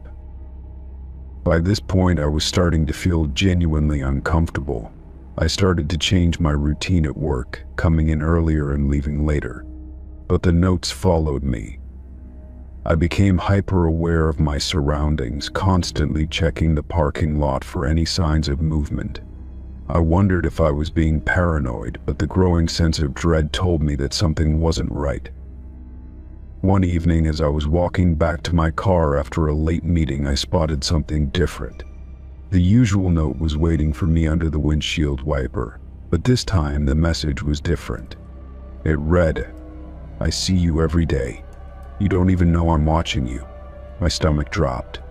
It felt like a punch in the gut, like the note had crossed a line. This wasn't just a compliment anymore. This was a warning, a declaration of something far more sinister. That night, I barely slept. I thought about the note over and over again, wondering who could be behind it and what they wanted. Was it someone from work? Was it a complete stranger who had somehow learned my schedule? I didn't know, and that was what terrified me. I didn't want to tell anyone else, fearing I'd sound paranoid or overly dramatic. But I couldn't shake the feeling that I was being hunted in a way that I couldn't fully understand. The next morning, I decided to take action. I went straight to my car, expecting the usual note. But this time, there was something else. The note was still there, of course, but next to it was a photograph. It was a blurry, poorly taken picture of me walking to my car the previous day. My heart raced as I looked at the photo. It was taken from behind a bush near the entrance to the parking lot. Whoever had been leaving the notes had been watching me for much longer than I'd realized. I immediately called the police. They were concerned, but without concrete evidence or a clear threat. They didn't have much to go on. They suggested installing a camera or trying to change my routine even more, but I knew it wasn't enough. I needed to know who was behind this, and I needed it to stop. Over the next few days, I took extra precautions. I parked in different spots, left work at odd hours, and watched the parking lot like a hawk. But the notes kept coming. Each one more unnerving than the last, each one reminding me that someone was watching. "You're so beautiful when you're alone," one of the notes read. "I know where you go when you leave here," said another. I became obsessed with finding the person behind the notes. I even started taking pictures of the notes when I found them, hoping it would be enough to track down whoever was doing this. But every time I thought I was getting closer, the notes stopped, only to start again with a new message. It was as if they were trying to play a game with me, keeping me on edge and guessing at every turn. The last note I found read, "I've been here the whole time, watching you. Don't worry, I'm not going anywhere." I didn't know if that meant they had been watching me for weeks, or if it was just a threat meant to make me feel powerless. All I knew was that I was done. I couldn't take it anymore. I reported it again, this time demanding more help. I started looking for a new place to work, somewhere far away from the building and its strange, unsettling watcher. I haven't seen a note in weeks, but the fear hasn't gone away. I still check my car every time I leave work. Still watch the shadows in the parking lot. I still wonder who they were and why they felt the need to make me feel so watched. Story 15. It was a quiet Sunday afternoon, and I had just settled in for a relaxing day at home. My dog Max was curled up next to me on the couch, his usual calm demeanor adding to the peaceful atmosphere. I had just turned on the TV to watch a movie when he suddenly shot up, barking frantically at the closet door. His ears were pinned back, and his tail was stiff and alert. I recognized, one that always signaled something was off. I glanced at the clock. There was no reason for him to be this agitated. The house was empty except for the two of us, and there hadn't been any strange noises or events. I shushed him, thinking maybe he'd just heard something outside, but Max didn't stop. He barked and whined, pacing back and forth in front of the door, as if trying to get my attention in the most desperate way. I sighed, thinking maybe a toy had rolled under the door, but when I looked over, I saw nothing out of place. Max's barking grew more insistent, almost frantic. It was unsettling, the way he wouldn't stop. I got up from the couch, my unease growing. I patted his head to calm him, but he didn't seem reassured. I hesitated for a moment, staring at the closet door. The more I looked at it, the more I felt a creeping sense of dread wash over me. Nothing about the door seemed unusual, but there was something about the way Max was reacting that didn't sit right. I decided to check it out, partly to calm Max down and partly because my curiosity was getting the better of me. I walked toward the door, my footsteps slow and deliberate. Max kept barking, though now it almost sounded like a warning, like he was telling me to stay away. But I wasn't going to leave it like this. I had to know what was bothering him. The door creaked as I slowly pulled it open. Max's barking stopped abruptly, and a deep silence filled the room. My heart thudded loudly in my chest. The closet was dark, as expected, but nothing seemed out of the ordinary at first glance. There were the usual items: coats, shoes, a few boxes stacked on a shelf. But then I saw it. Sitting on the floor, partially hidden behind a stack of old blankets, was a cell phone. I knelt down, staring at it for a moment, unsure of what I was looking at. The phone wasn't mine. I didn't recognize it, and it certainly hadn't been there when I had last cleaned the closet. It was an older model, with a cracked screen, but the fact that it was just sitting there motionless and seemingly forgotten sent a chill down my spine. There was no reason for it to be there. I hadn't left it there, and no one had come by. I reached for it, my hand trembling slightly as I picked it up. The phone felt cold in my hands, and I noticed the screen was still on. It didn't have a password, which was odd. I wasn't expecting it to be unlocked. I hesitated for a moment before I pressed the button to check the videos. I had to know what was going on. The first thing I saw was a grainy video of my living room. It looked like it had been filmed from the spot where Max had been barking earlier, directly facing the couch. The video was shaky, but it was clear enough to make out details. It was my living room, my couch, and the TV. The camera zoomed in on the spot where Max was curled up earlier. Then the video cut to static for a few seconds, only to resume with a view of the closet door, my closet door. My stomach dropped. I scrolled down, my hands now shaking harder, and found several more videos. Each one was of different areas in my home, always filmed from hidden angles. The videos were taken at different times of the day, some showing me walking in and out of rooms, others of me sitting on the couch, unaware. But the worst part was that the camera had been set up in places I hadn't even noticed. Behind a curtain, under the coffee table, and most disturbingly inside my closet. I looked at the closet again, feeling the weight of what I had just discovered settle in my chest. Who had done this? Why? And how had they gotten the phone in my house without me noticing? I felt like I couldn't breathe, like the walls were closing in. My mind raced as I tried to process the nightmare unfolding in front of me. This was no accident. Someone had been in my home without my knowledge. Max, who had been eerily quiet since I opened the door, suddenly nudged me with his nose, pulling me out of my trance. I looked down at him, and he gazed up at me with wide, concerned eyes. I realized then that I had been holding my breath, and I let it out slowly. My fingers hovered over the phone, not knowing what to do next. I didn't want to call the police just yet. I needed more answers, something more concrete. But I knew I couldn't just ignore this. I scrolled through the videos again, looking for any clue, any sign that could tell me who had been behind this. And then, I found it. In one of the videos, there was a figure. The person was blurry, their face obscured by shadows, but they were standing just out of view in the corner of the room. They didn't seem to move, but I could tell they were watching me. I froze, my heart racing. Whoever had done this was still watching me. The thought made my skin crawl. I immediately stood up and walked over to the window, peering outside, half expecting to see someone lurking in the shadows. There was nothing, but I couldn't shake the feeling that someone was out there, waiting. I snapped out of my daze when the phone buzzed in my hand.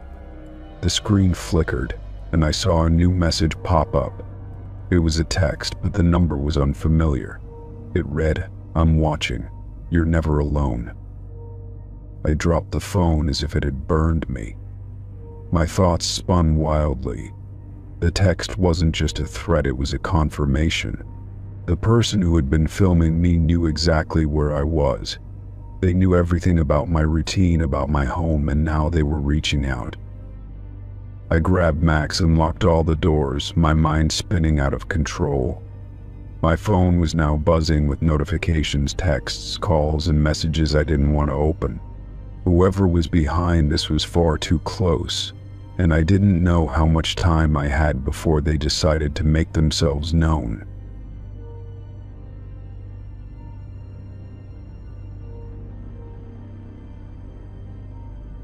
Story 16. The air was crisp and the sky a soft purple as I laced up my running shoes. I'd always preferred jogging at dusk. The cooling air and quiet streets made it feel like my own personal time to clear my head. The neighborhood was mostly empty, except for the occasional dog walker or someone on their porch and the distant hum of a car.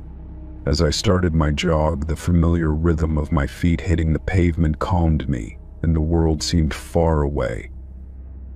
I decided to take my usual route through the small park just outside the neighborhood, a place I'd passed by dozens of times. It was a wide, open field with a few scattered trees and a walking trail that cut through the center. I liked it because it was peaceful, and I always felt like I could lose myself in the space, even if only for a little while.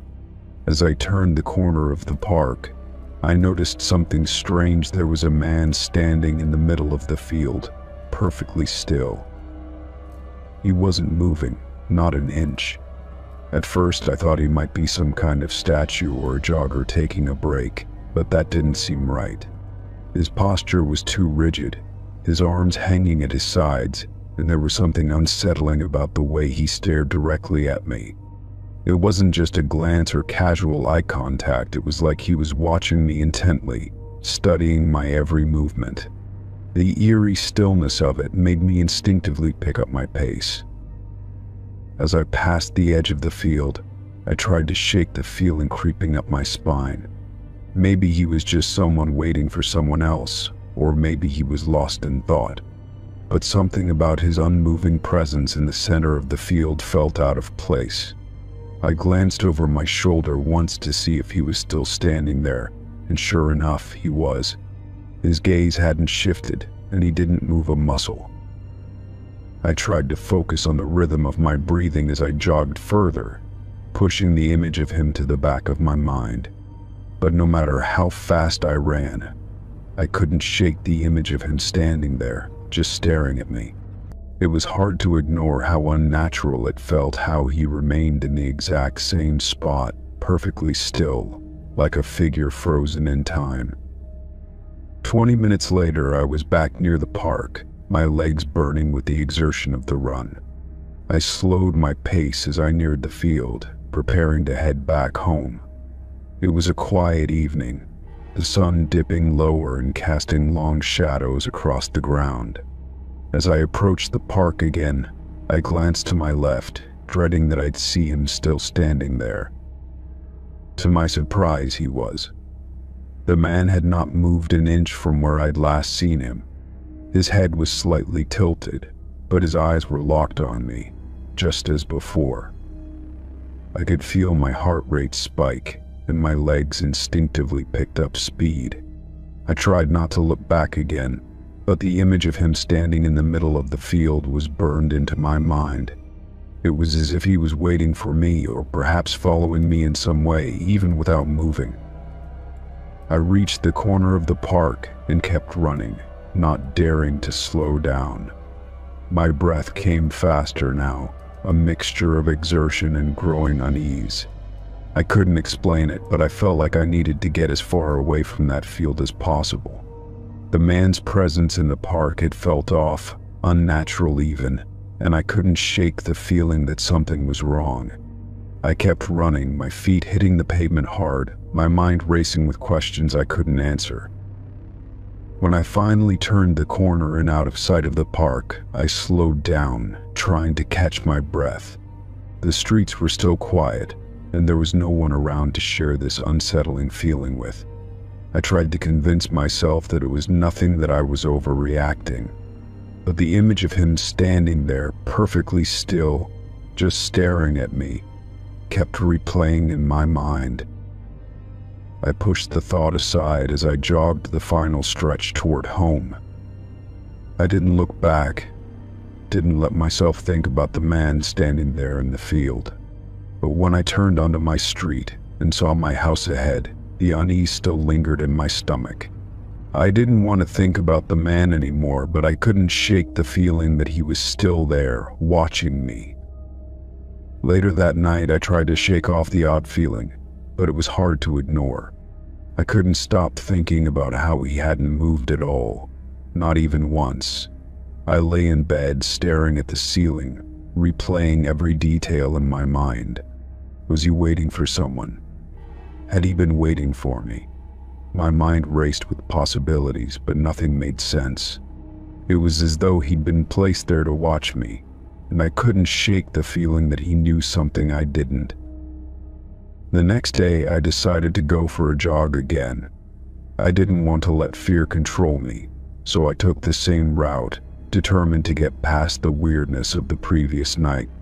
As I approached the park, I was relieved to see the field was empty. No man standing still in the middle of it, no unnerving gaze following my every move. But as I ran through the park, I couldn't help but feel like I was being watched. My mind kept drifting back to that moment the night before. The man's eyes locked on me from across the field. Even now, as I jogged past the spot where he had been standing, I couldn't help but feel that strange presence, like he was still there, somehow watching me. Story 17. I was driving home late one evening after finishing a long shift at work. The roads were mostly empty, with only a few cars scattered here and there. The headlights of my car cut through the darkness as I cruised along the highway, the familiar route to my apartment. Just as I was about to turn onto a side street, I noticed a set of headlights behind me, unusually close. At first, I thought it was just another driver in a hurry. Maybe they were tailgating because they were impatient or running late. But as I continued down the road, I realized the car wasn't backing off. The vehicle stayed right behind me, a constant presence in my rearview mirror. I shifted my attention to the road ahead, trying to ignore it, but the feeling of being followed crept into my mind. I took a few more turns, hoping to lose the car, but it stayed with me. Each time I veered off onto a different street, the car mirrored my every move, maintaining the same unnerving distance. It was like they knew exactly where I was going. A knot formed in my stomach as I considered the possibility that I wasn't just being followed randomly. A sense of dread began to settle over me. I tried to remain calm, but my hands gripped the steering wheel tighter with each passing block. The eerie silence in my car only made the situation worse. The hum of the tires on the pavement too loud in the otherwise still night. I tried to keep my cool and focus on the road, but my mind kept racing through possible scenarios. What if they were just lost? What if they had no ill intentions? But deep down, I knew something felt off. I took a sharp right turn, hoping to throw the car off, but the headlights never wavered. They followed me, unwavering, like a shadow. I could feel my heart pounding in my chest. A strange paranoia washed over me as I realized I couldn't shake this person off. No matter how many turns I made, no matter how much I changed my route, they were right there. After about 15 minutes of playing this cat and mouse game, I decided to take things up a notch. I accelerated slightly, making sharp turns, hoping the driver would get frustrated and turn away. But the car never slowed down, and it never swerved out of the way. It stayed behind me like a dark presence that refused to let go. I glanced at my phone to see if I could call someone or at least pull up a map.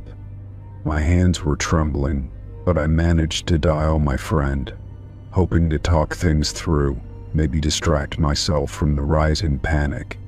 The phone rang once, then twice, but she didn't pick up. I didn't want to go to the police just yet, not when I wasn't sure if I was overreacting. But as the minutes ticked by, I grew more convinced that this wasn't a coincidence. I decided to take a longer detour.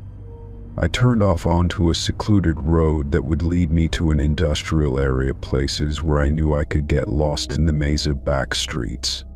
I took sharp left and right turns, speeding up whenever I could to get ahead. Still, the car stayed behind me like a dark shadow, without hesitation. I couldn't help but wonder if they were trying to intimidate me or if they were trying to figure out my next move. Each time I checked the rearview mirror, the headlights were still there, close, relentless. My breathing grew more shallow. It had been nearly an hour of this now. I felt the creeping sense of doom, like something was about to happen that I couldn't control. I thought about pulling over, but what would that accomplish? If they were following me with bad intentions, getting out of the car could be dangerous. I was alone, miles from home, in an unfamiliar part of town. The thoughts swirled in my head, each one darker than the last. I needed to stop this. I needed to do something to regain control of the situation. Finally, after what felt like an eternity, I spotted a police station up ahead, brightly lit against the night. Without hesitation, I made a sharp left turn and headed straight for it. As soon as I entered the parking lot, I slammed on the brakes and parked near the entrance. My hands were shaking as I put the car in park. I looked up, expecting the car behind me to follow, but it didn't. The headlights were gone. For a moment I sat there, catching my breath, my heart still racing. I was in a safe place now, but I couldn't shake the feeling that the car had been a predator, stalking me for the entire hour. My hands were clammy as I stepped out of the car and rushed to the front door of the station. I pushed it open and walked in, the cool air inside a sharp contrast to the heat of panic still coursing through me. A police officer at the desk looked up at me, his expression neutral. "Can I help you?" he asked, his voice calm and professional.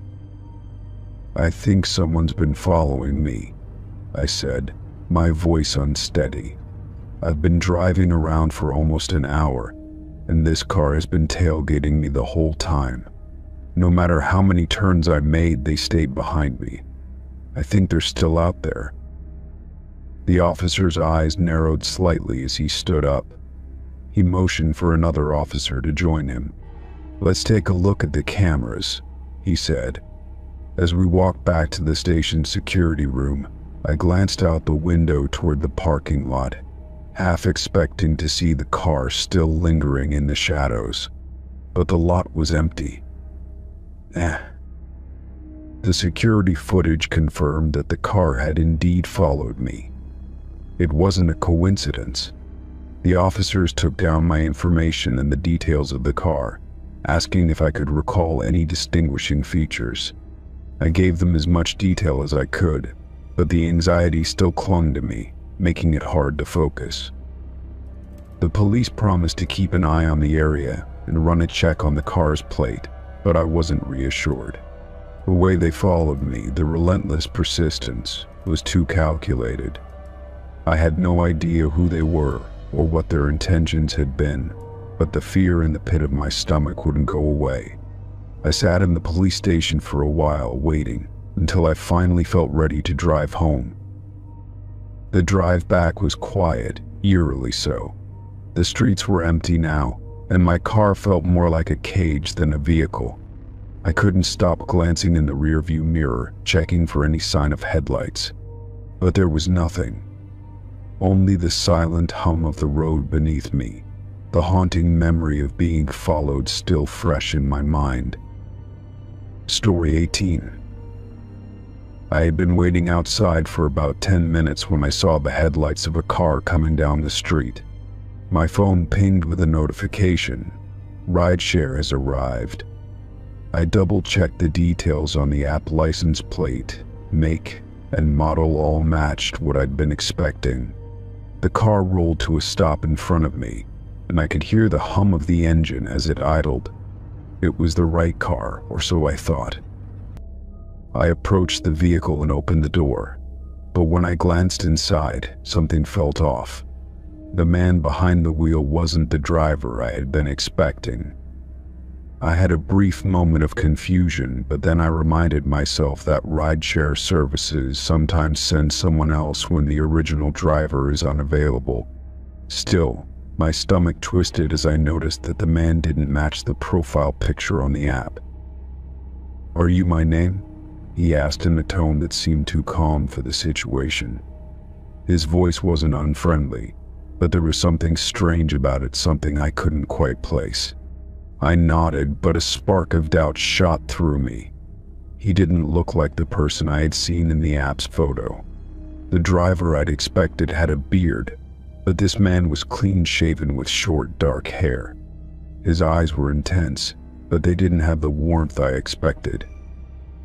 "Yeah, that's me," I said, trying to sound more confident than I felt. "But, you're not the driver from the app." My voice trailed off as I scanned his face. He didn't seem to react to the uncertainty in my tone. Instead, he smiled, and it was an unsettling smile. It wasn't warm or reassuring. It was more like a practiced grin, the kind someone would use to mask discomfort or, perhaps, to hide something darker. The man gave a small, dismissive wave. "The app must be wrong," he said, his voice still too smooth. "It's me. You can trust me." He gestured toward the seat beside him, motioning for me to get in. "I've been assigned to you, so just hop in. It's a long ride and I don't want to waste your time." I hesitated, my hand still gripping the door handle. The car was running, and the air around us was thick with tension. I knew I was being paranoid, but there was a nagging feeling at the back of my mind that I couldn't shake. Something was off about this situation. "I'm not sure," I said, forcing my voice to remain steady. "The app says the driver is someone else." He leaned back in his seat, clearly getting impatient. "Don't worry about it," he said, his tone more insistent now. "It's me, and I'm here to take you where you need to go. Let's not waste time, all right?" The words were polite, but the undercurrent of something darker was unmistakable. I glanced at the app again, hoping to see something that might calm my nerves, but there was no option to cancel the ride. My heart began to race as I looked back at the man. I wanted to call the police right then and there, but I didn't know what I'd say. Would they believe me? Could I even prove that anything was wrong? I took a step back, keeping my hand on the door. "I'm going to call the police," I said, my voice coming out more firm than I felt. "I'm not getting in the car until I know who you are." The man's expression changed in an instant. His smile vanished, and his eyes narrowed. The shift was so quick it almost made my stomach flip. "Listen," he said, his voice suddenly cold. "Get in the car. I don't want to make this difficult." There was a quiet menace in his words, something that sent a shiver down my spine. I knew then that I had made a mistake. I was about to pull my phone out of my pocket when the man slammed his foot on the gas. The car surged forward with surprising speed, and the door slammed shut before I could react. My heart pounded as I fumbled with the handle, but it wouldn't open. The door was locked from the inside, and the car was already moving too fast for me to jump out. I was in the car now, trapped. I had no choice but to face the reality that I was alone with this man, and he was not letting me go. I pressed my back against the seat, trying to calm my breathing, but panic began to rise. The app was still open on my phone, but I couldn't even focus on it. All I could do was look at him, waiting for some sign that he was going to explain himself. "Where are we going?" I asked, my voice trembling more than I cared to admit. The man didn't respond immediately. His fingers tightened on the steering wheel, and for a moment, I thought he might ignore me completely.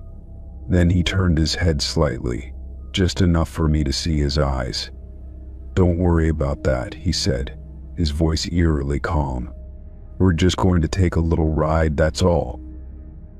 I felt the hairs on the back of my neck stand up. I wasn't sure if it was the tone of his voice or the way he spoke, but it made my blood run cold. I could tell he was trying to keep me calm, but it only made me more nervous. The car sped down the road faster than I was comfortable with, and the silence between us was suffocating. I didn't know what to do. Should I scream? Should I try to jump out of the car and run? But it was too late for that. I was already trapped in a moving vehicle with a man who refused to explain himself. The thought of jumping out of the car crossed my mind, but I knew the risk of getting hurt if I tried. My phone buzzed in my hand, and I quickly glanced at it. The police hadn't responded yet, but I saw a notification from the app that the driver had canceled the ride. I realized with a jolt that this man wasn't a legitimate driver at all. He had somehow hijacked the ride, but it was too late for me to get any information from the app. There was no way I could alert anyone. I finally managed to find my voice. "Pull over," I demanded, trying to sound confident. "I'm not going anywhere with you. You need to let me out now."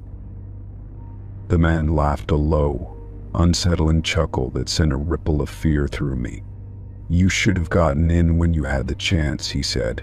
"Now you'll have to come with me." Just as I was about to scream, the car suddenly swerved to the side of the road, coming to a screeching halt. My heart was pounding in my chest, but the man didn't get out. Instead, he turned toward me, his eyes colder than before. "You can get out now," he said quietly, his grin fading. "But remember, you're the one who decided to refuse me." He leaned back in his seat, watching me closely. Without thinking, I scrambled out of the car and ran as fast as I could down the street, not stopping until I reached the nearest public place. I called the police immediately. By the time they arrived, the car and the man were gone. Story 19. I worked the closing shift at the bookstore for almost a year, and by now the routine was second nature. I'd tidy up the shelves, count the register, and lock the front door with a final glance at the empty store. It was always quiet in the evenings, and I appreciated the calm. The bookstore sat at the edge of a small shopping plaza, and after hours, it felt isolated, with only the occasional car driving by. On that particular night, the air was colder than usual for a late spring evening. I finished locking up and grabbed my bag, ready to head home. The parking lot was empty except for my car and one other parked near the far corner, its headlights off. I was used to the emptiness, but tonight something felt different. It was as if the quiet had thickened, pressing in on me, making every sound seem louder. As I walked toward my car, I noticed a shadow moving between two vehicles parked next to the row I was in. At first, I thought it was just a stray animal, maybe a raccoon or a cat, rooting through the trash cans by the dumpsters. But when I looked closer, I realized it was a man. He was crouched low to the ground, his back hunched, and he was holding something in his hands. The light from the street lamps above reflected off the object, revealing a metallic glint, something shiny, possibly a knife or some kind of tool. My heart rate quickened. I had no reason to believe he had seen me yet, but something about the way he was positioned, so hidden in the shadows, sent a shiver down my spine. I froze for a moment, trying to assess the situation. The man didn't seem to be aware of me, his attention completely focused on whatever he was holding. He seemed to be fiddling with it, the metallic object catching the light every time he shifted. I thought about going back inside the store to call the police, but something in my gut told me not to turn my back on him. If he was dangerous, I'd be vulnerable with my back to him. I glanced around the parking lot, looking for anything that might help me, but there was nothing. I was alone, and the parking lot felt far too quiet. I slowly moved closer to my car, trying to keep my movements as calm and quiet as possible. My mind raced with questions. Who was this guy? And what was he doing here at this hour? I'd worked late many times before, and I'd never encountered anything like this. I thought about calling out, but that felt like it might provoke him. He didn't seem to be aware of me yet, and I wasn't sure what would happen if I broke the silence. When I reached my car, I paused. The man was still crouching between the two vehicles, his focus still on whatever was in his hands. I considered my options. I could try to get in the car and drive off quickly, but that might escalate things. I could also run inside the store and lock myself in, but I was too far from the door to get there before he noticed. I was caught in a tense limbo, trying to think of the best course of action. That's when the man's head jerked up, his eyes wide like he'd sensed me somehow. I could feel the hairs on the back of my neck stand up as I met his gaze, though it wasn't clear if he had actually seen me, or if I had just caught his attention in some way. I couldn't move. For a moment we just stared at each other across the empty parking lot. His face was partially obscured by a hood, but I could make out the faint outline of his features, rough, unshaven, with eyes that seemed strangely wide, almost manic.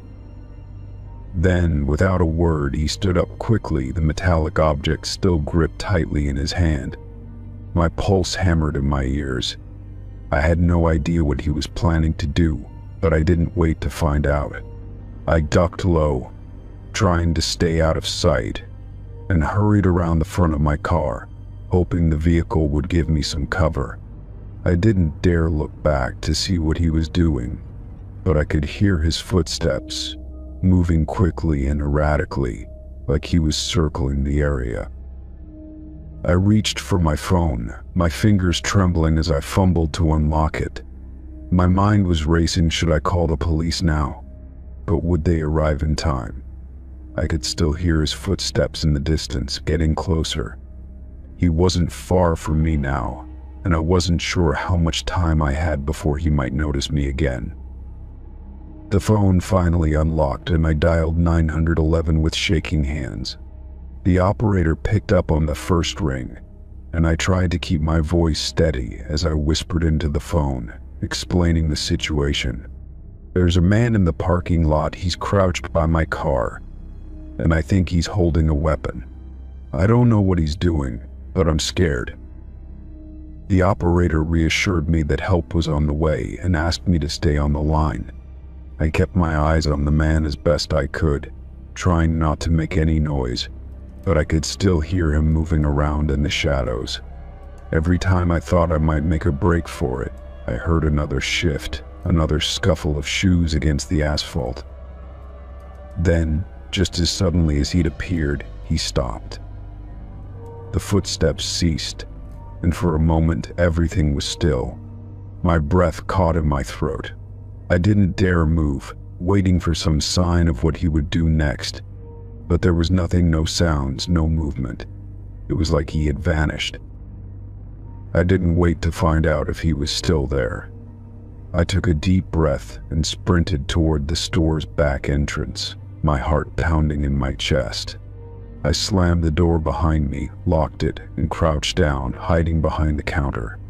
The adrenaline was still rushing through me, making it hard to think clearly. I could barely hear anything outside. The police arrived just minutes later, and I shakily told them everything I had seen. By the time they reached the parking lot, the man was gone, and there was no sign of him or the object he had been holding. The officers searched the area but found nothing unusual. I was left with more questions than answers. That night, I couldn't shake the feeling of his eyes on me. I never found out who he was or why he was there, but the memory of that night still lingers, especially when I work closing shifts. I'm always looking over my shoulder now, half expecting to see him again. Story 20. The night was quiet, the kind of deep silence that only comes with the late hours when the city is at rest. I was in a deep sleep, curled up under the blanket, drifting between dreams and reality. The air in the apartment was still, the hum of the refrigerator the only noise filling the room. I hadn't noticed when the clock had struck 2 in the morning. Then I heard it. A soft creak, faint but sharp enough to pull me from my slumber. My eyes snapped open, my heart rate picking up in an instant. It was the sound of something heavy shifting, a footstep or the weight of a door moving. I lay still for a moment, unsure if it had been part of a dream. But when I heard the creak again, louder this time, a chill crawled up my spine. I sat up in bed, trying to make sense of what was happening. The apartment was dark, save for the faint moonlight slipping through the curtains. My mind raced through all the possibilities. Had I left something on in the kitchen? Was it just the house settling? But no, this was different, too distinct, too deliberate. I swung my legs out of bed and stood, the hardwood floor cold under my bare feet. My pulse hammered in my chest as I crept toward the living room. The apartment was small, just one bedroom and a small hallway that led to the door. As I walked through the silent space, I felt a wave of unease wash over me. Something was wrong. The door to the hallway was ajar. I could see the dim outline of the entryway, and as I approached it, the hairs on the back of my neck stood up. The creaking sound stopped, but my unease only deepened. I reached the door, pausing to listen, but everything was silent again. Too silent.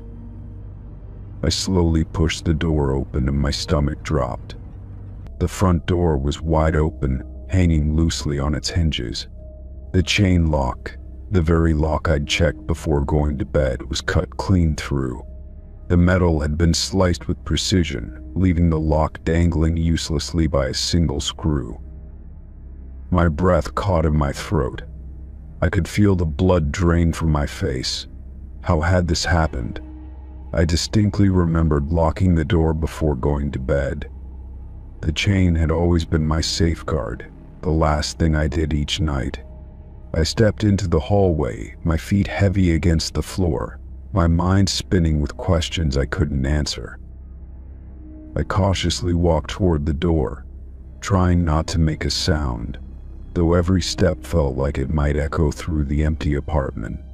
The night air rushed in, cool against my skin. I stopped just a few feet from the door, the darkness outside beyond the threshold making me feel like I was standing on the edge of something I couldn't understand. The streetlights outside cast faint, wavering shadows against the wall, but there was no sign of anyone. No footsteps in the hallway, no movement in the shadows.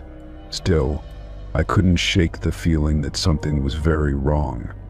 I checked the small entry table near the door, hoping that I'd simply forgotten to lock it, or that maybe the wind had blown it open. But there was no sign of anything amiss. No broken window, no signs of forced entry. It was as if the door had been opened from the inside.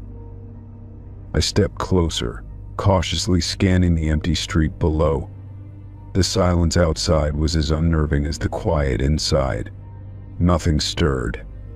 No cars passed by, no people walking down the street. Just the stillness of the night pressing in on me. I hesitated, wondering if I should call someone, but a voice in my head told me not to. What could I say? That the door was open. That someone had cut the chain lock. I didn't want to sound paranoid, but the unease in my stomach was growing, gnawing at me like a constant whisper. I slowly backed away from the door, my mind still racing. The weight of the situation was beginning to settle in. Who had been in my apartment? What had they been looking for? I couldn't shake the thought that someone had been here, standing in the dark, watching me while I slept. The idea that someone had been in my home while I was completely unaware of it made my skin crawl. I moved quickly, locking the door behind me. The sound of the lock clicking into place felt reassuring, but only momentarily. The image of the cut chain stayed with me. It wasn't something that could be easily explained away. Whoever had done this knew what they were doing. This wasn't some random break-in, it felt calculated, deliberate. I grabbed my phone and called my best friend, trying to keep my voice steady as I explained what had happened. She told me to stay calm, to lock all the doors and check the windows, and to call the police if I felt unsafe. But the idea of waiting for someone to arrive felt impossible.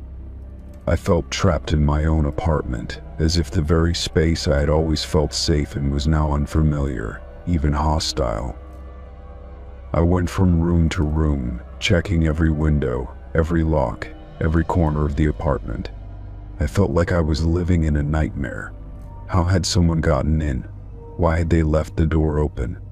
I found nothing out of place. My laptop was still on the desk, my TV remote on the coffee table, the kitchen clean and orderly. There was no sign of struggle, no sign of anything stolen. Yet the feeling of being watched lingered. I turned off all the lights and sat in the living room, waiting. My phone was in my hand, and I kept checking the screen for any sign of life, any notification that might break the tension in the air. But there was nothing. No calls, no messages, just the creeping sense of dread building inside me. A few minutes later, I heard a sound coming from the hallway. I froze. A soft creak like the sound of a floorboard giving way under pressure. My heart leapt into my throat. I was alone in the apartment, at least I thought I was.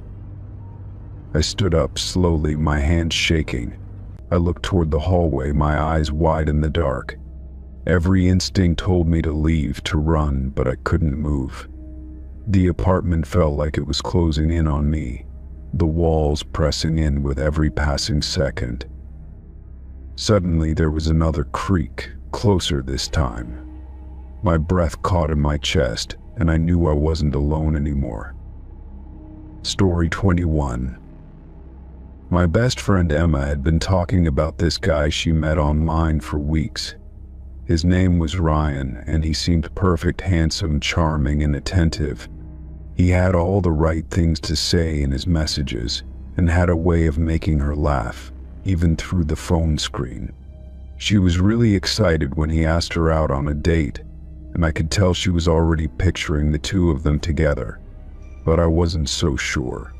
I'd heard a few stories from friends of friends about people meeting shady characters online, so I made it clear that I would be tagging along for safety.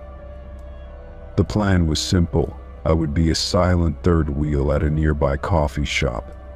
I'd sit at a table across the room, pretending to read a book, keeping an eye on things without being intrusive. Emma wasn't thrilled about it at first, but I could tell she appreciated the gesture. After all, there were still risks in meeting strangers, even when you thought you knew everything about them from their profile.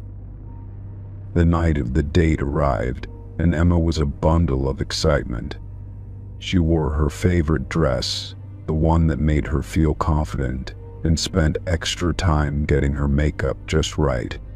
I could tell she wanted this to work out, and I really hoped it would.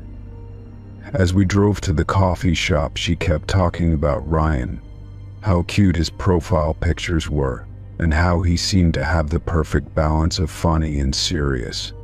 It was hard not to get caught up in her enthusiasm, but a part of me stayed cautious, wondering if something didn't quite feel right. When we arrived, Ryan was already sitting at a table near the window, a cup of coffee in front of him. He stood up when we walked in, and I could tell right away that he looked a little different from his photos. He was still attractive, but his features seemed a bit more worn than I expected. His smile was a little too wide, almost nervous. He gave Emma a hug, and I could see her eyes light up as she introduced him to me. We exchanged pleasantries, and then Emma and Ryan started talking about their shared interests, mostly movies, music, and travel. I watched them closely, gauging the chemistry between them. At first, everything seemed fine. Ryan was polite, and there was no hint of anything unusual. He laughed at Emma's jokes and seemed genuinely interested in what she had to say. I didn't feel like I needed to step in or make my presence known too much. But as the evening wore on, I started noticing small things that didn't sit right with me. For one, Ryan seemed to keep looking at me whenever Emma wasn't paying attention, like he was sizing me up. He wasn't overtly creepy, but his gaze was sharp, almost too calculating. It made my skin crawl, and I couldn't help but wonder if he was only pretending to be the charming guy Emma thought he was. After about an hour, Emma and Ryan decided to go for a walk outside. I had already planned to give them some space, but I stayed close enough to keep an eye on them from a distance. It was a quiet street, not many people around, and I felt my anxiety creeping up again. I waited until they reached the end of the block, then turned to walk back to the coffee shop. That's when I saw Ryan glance over his shoulder, his eyes locking onto mine for a split second. It wasn't just a passing glance, it was a sharp, almost predatory look that sent a shiver down my spine. I quickly turned away, hoping he hadn't noticed me watching. The rest of the evening passed without incident, but I couldn't shake the unease that had settled in my chest. When we left the coffee shop, Emma seemed thrilled about how well the date had gone. Ryan had asked her if she wanted to meet up again, and she was already talking about the next time they'd hang out. I didn't want to ruin her excitement, so I kept my thoughts to myself. But I was still uneasy about him. There was something about Ryan that felt off, even if I couldn't pinpoint what it was. Later that night, as we sat in Emma's living room, she was texting him, gushing about how great he was. I sat quietly on the couch, my mind replaying the evening. Something about the way Ryan had acted was bothering me, so I decided to do a little digging. Emma had given me his first name and a vague idea of where he lived, so I searched for him online, curious to see if I could find anything. I wasn't expecting anything major, but what I found made my blood run cold. It started with his name, which didn't seem to match up with any of his social media profiles. I tried searching variations of his name, but nothing concrete came up. Then I dug deeper.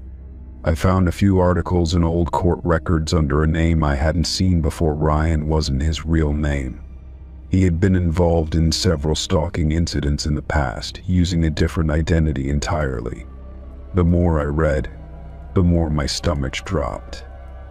There were police reports, restraining orders, and court appearances all linked to this other name, some of which were shockingly recent. I felt a cold wave of realization wash over me.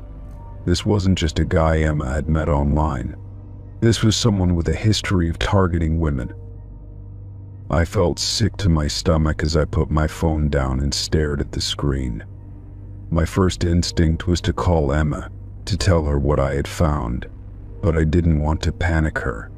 She was already infatuated with him, and I knew how badly she wanted things to work out. I couldn't bear the thought of being the one to shatter that, but I knew I had to act fast. I could already imagine what might happen if she continued seeing him without knowing the truth. The next morning, I decided to take a direct approach. I asked Emma if we could talk about something important, and after a bit of prodding, she agreed. I told her about my findings about Ryan's real name and his criminal history. At first, she didn't believe me. She thought I was just being paranoid, but when I showed her the articles and records I had found, her face went pale. She went quiet, processing the information, and I could see the shock and disbelief slowly settle in. It was a hard conversation, one I never wanted to have, but Emma eventually realized that she had been blindsided.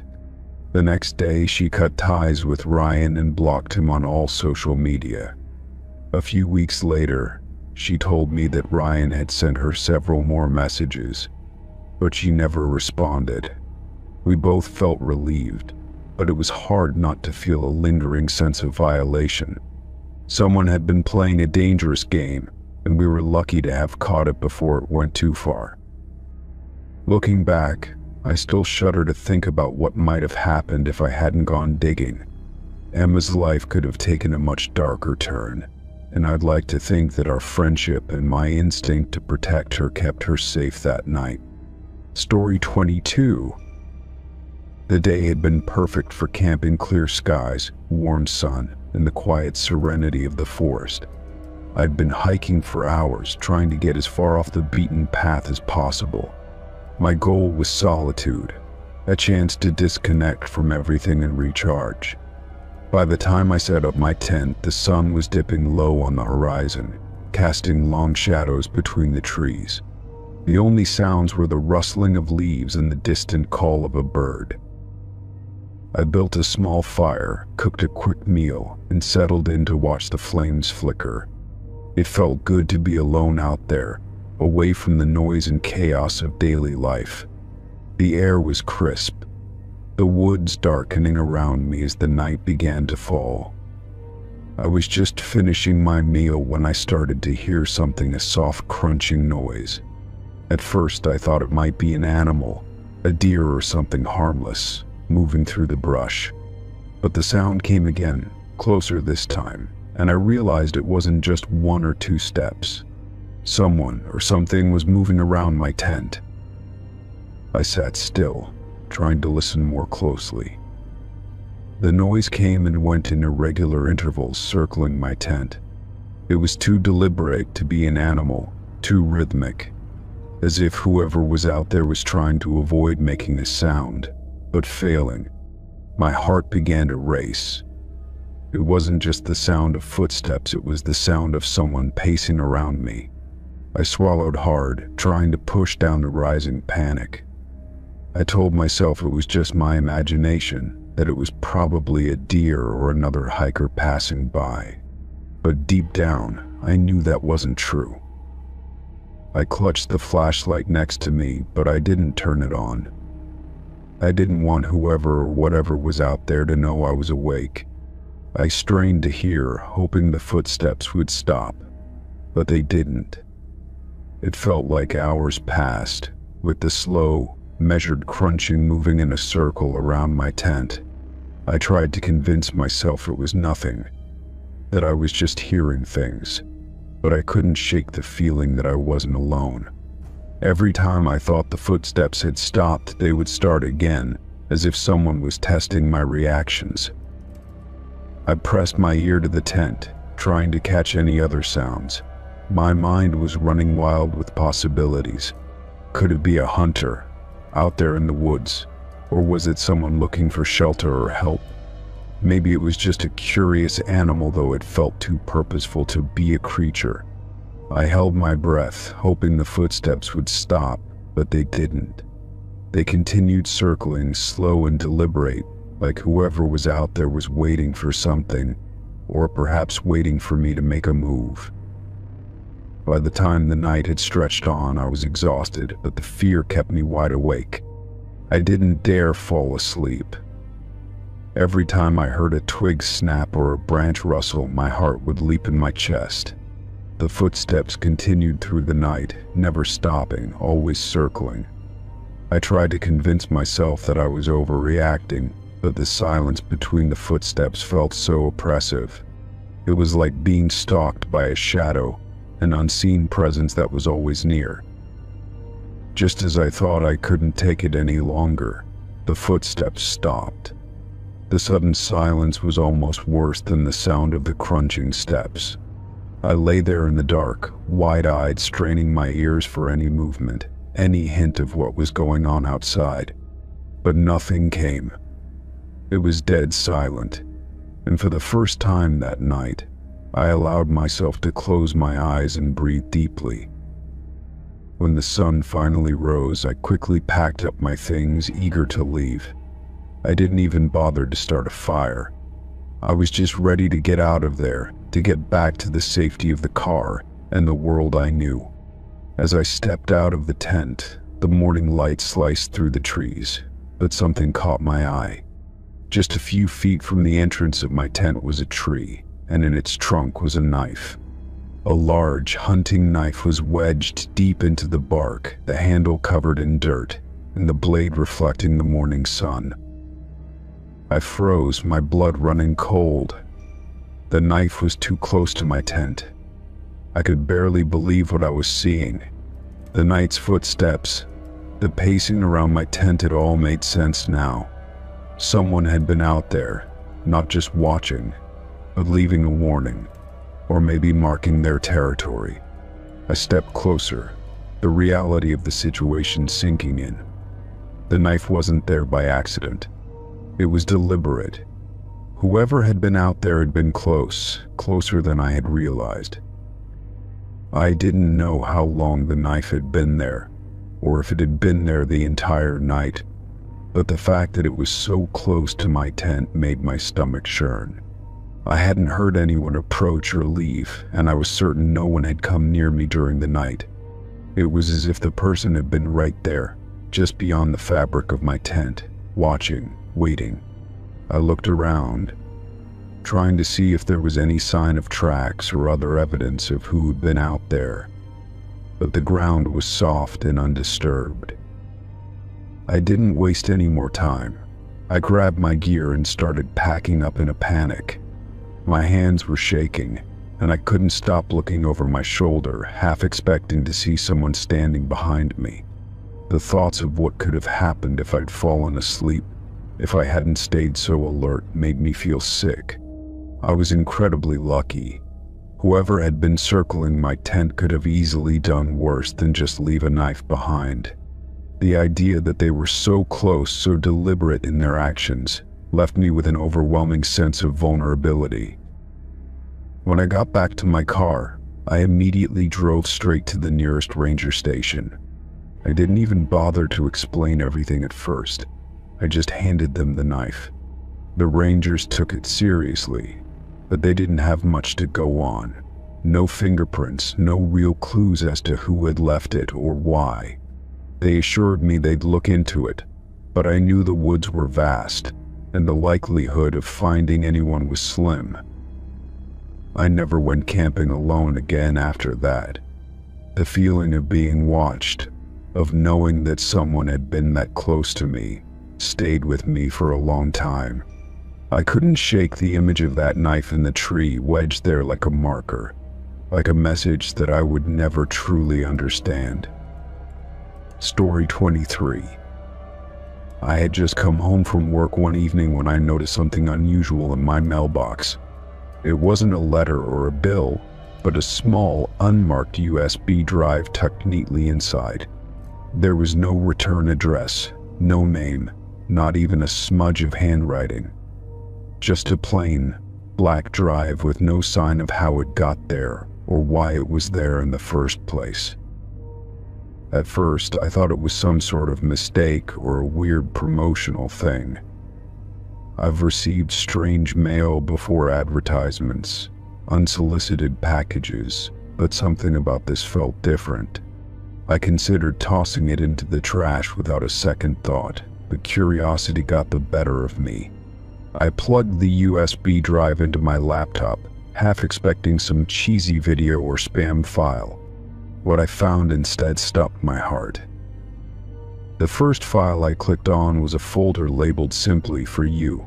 Inside were several photos. At first they seemed ordinary landscape shots, street scenes, things that didn't make much sense. But as I scrolled through, my breath hitched. The last few pictures were of me, in my bedroom, sleeping. The images were taken from an angle that was impossible to miss. They were clear, detailed shots of me lying in my bed, completely unaware. The photos were taken at different times over the course of a week, each one showing me in various positions, curled up in blankets, peacefully asleep. I sat frozen, my mind racing as I tried to make sense of it. How did someone get into my house? And why would they take pictures of me like this? I clicked through each photo, my anxiety growing with each one. The photos weren't taken with a camera I recognized, and they didn't look like they'd been snapped from an obvious position. I couldn't tell if they were taken from outside my window or from somewhere inside the house, hidden in the shadows. Either way, the thought that someone had been watching me while I slept made my stomach turn. My fingers trembled as I reached for my phone. I couldn't ignore this. I had to report it. I called the police and explained everything: how I found the drive, the pictures of me sleeping, the complete lack of any identifying information. The officer who answered seemed concerned but kept reassuring me that they'd look into it. "We'll start with a canvassing of your neighborhood. Do you recognize anyone or any vehicles around your house?" he asked. But I didn't. My neighborhood was quiet, almost too quiet. No one stood out as suspicious. The police arrived about an hour later to take the USB drive for evidence. But I couldn't shake the sense of dread that gnawed at me. They asked if I had noticed anything strange recently, strange sounds, unfamiliar cars, or people hanging around, but I hadn't. I lived alone, and my life had been relatively uneventful. The only thing that seemed off was finding the drive. Over the next few days, I stayed on high alert. I kept the curtains drawn and double-checked that all the doors were locked before going to bed. The police kept in touch, but there was no news. They couldn't find any fingerprints on the drive, and the images were inconclusive. No license plates, no clear view of the person who had taken them. The only thing they could confirm was that the photos had been taken at different times, and at least one appeared to have been taken from inside the house. I tried to push the fear to the back of my mind, but every night when I went to sleep, I couldn't help but wonder, what if someone was still watching? What if they had been in my house before and I hadn't known? My thoughts spiraled, each one more paranoid than the last. Every creak of the floorboards, every gust of wind outside had me jumping out of my skin. I started checking the locks on my doors and windows more frequently, even when I knew I had already checked them. Days turned into weeks, and the police still had no leads. They asked me to check if anything in my house had been disturbed, but everything appeared normal. Nothing was missing. Nothing was broken. The photos were the only evidence, and they couldn't figure out who took them, or how they even knew where I lived. The case went cold, and I was left to deal with the lingering fear alone. One evening, a few weeks later, I received another package in the mail. This time it wasn't a USB drive, but a letter. I hesitated before opening it, my stomach churning with dread. Inside was a single sheet of paper with a message written in neat handwriting. "Did you enjoy the photos? I'll be back soon." My blood ran cold. I couldn't breathe. I slammed the letter down on the counter and dialed the police once again. This time they came over quickly, taking the letter and promising to investigate further. But again they found nothing. No fingerprints, no traces of DNA, no way to track down who sent it. I was no longer just scared, I was terrified. The worst part was that I couldn't pinpoint when it had started. I couldn't even be sure if the photos had been taken over a week or longer. Was someone inside my house while I slept? Was this a random act, or had I unknowingly crossed paths with someone who was watching me, waiting for the right moment? The following weeks were a blur of paranoia and sleepless nights.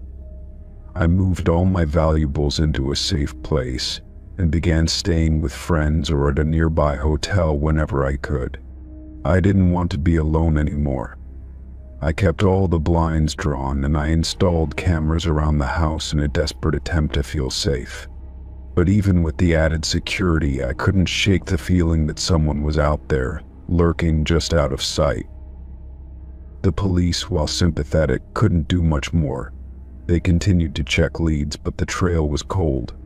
The letter, the photos, they all pointed to something sinister, but no one could explain who was behind it. Eventually the case was closed, but the fear never fully left. I never found out who sent those photos or why they chose me. I didn't even know if they'd stopped watching or if they were still out there, waiting for the right moment to strike again. To this day, I still get the occasional uneasy feeling when I walk past my mailbox. Every time I hear the sound of something being dropped inside, my heart races, and I'm reminded of the time someone watched me from the shadows without ever leaving a trace. Story 24. I had just finished a long day at work, my mind cluttered with thoughts of deadlines, meetings, and a dozen things I still needed to do. The parking garage was almost empty when I arrived, the quiet hum of fluorescent lights above echoing in the cold, concrete space. I parked my car on the third level, not paying much attention to the few vehicles scattered across the floor. It wasn't until I started walking toward the elevator that I noticed a car following me, its headlights blinking on and off in the dim light. At first, I thought nothing of it. Maybe the driver was just trying to find a spot like I was. But as I continued walking, the car seemed to follow me at a steady pace. I would walk to the next row, and the car would turn with me, keeping its distance just enough to remain behind. It wasn't a coincidence anymore. The more I moved, the more the car stayed with me. It didn't speed up or slow down, it just mirrored my movements as though it were part of my routine. I tried to shake it off, thinking I was being paranoid. After all, there were plenty of reasons why someone might be moving through the garage, right? But something about the situation felt off. As I reached the farthest row of parked cars, I glanced over my shoulder, hoping to see the car moving past me, but it didn't. It was still there, sitting at the corner, its headlights on and staring at me like it was waiting for me to make the next move. The air around me suddenly felt heavier, charged with an unspoken tension. My heart began to pound in my chest. I picked up my pace, trying to ignore the sensation of being watched. I didn't want to look back, but I couldn't help myself. The car had followed me all the way to the furthest spot on the floor. I made a sharp turn and quickly headed toward the nearest elevator, praying that the doors would open as soon as I reached them. But as I reached the entrance, I heard the familiar sound of an engine revving. followed by the soft crunch of tires on the concrete floor. It was still behind me. I pressed the elevator button repeatedly, hoping for a quick escape, but the elevator felt agonizingly far away. The car was still moving slowly behind me, its headlights casting long shadows across the rows of parked vehicles. I could feel my palms begin to sweat as the elevator doors finally opened, but before I could step inside, I glanced to the side and saw the car stopping 2 spaces away from mine. The driver didn't move. They just sat there, their face hidden behind tinted windows, staring at me. My stomach dropped. Every instinct in my body screamed at me to get into the elevator and leave, but my feet felt frozen to the ground. I took a deep breath, trying to steady my nerves, and finally stepped into the elevator. The doors slid closed behind me, but as they did, I noticed the car hadn't moved. It stayed parked, the engine idling, while I ascended to the ground floor. I watched the light indicators above the elevator doors change, one by one, as I descended. My mind was racing, filled with questions. Was this a coincidence? Was it someone I knew, or was it just some random stranger? My breath came in shallow bursts, my thoughts scrambling. I kept my eyes on the numbers above the door as the elevator made its slow descent. I couldn't stop thinking about the driver's face, hidden behind the glass, just staring at me without any indication of what they wanted. When the elevator finally reached the ground floor, I stepped out as quickly as I could, walking briskly toward the exit. I looked back once, but I didn't see the car behind me anymore. It was like it had disappeared into thin air. A wave of relief washed over me, but it was short-lived. Something about the entire encounter felt off, like I had narrowly avoided something I didn't understand. I couldn't shake the feeling that the car was still there, just waiting for me to turn around. The rest of the evening was a blur. I made my way to my car, not daring to glance around the parking lot. I had parked in a different section this time, trying to avoid any more potential encounters. When I got into my car, I locked the doors and took a few deep breaths, trying to calm my racing heart. My eyes flicked to the rearview mirror, half expecting to see that car pulling in behind me. But there was nothing, just the dimly lit lot stretching out behind me. I drove home that night with a sense of unease lingering in the back of my mind.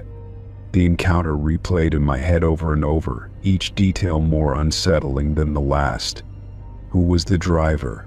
Why had they followed me? And why had they stayed parked there, just staring? I couldn't shake the image of their unmoving figure, their face hidden behind the windows, as if they were waiting for something. For the next few days, I couldn't stop thinking about the incident.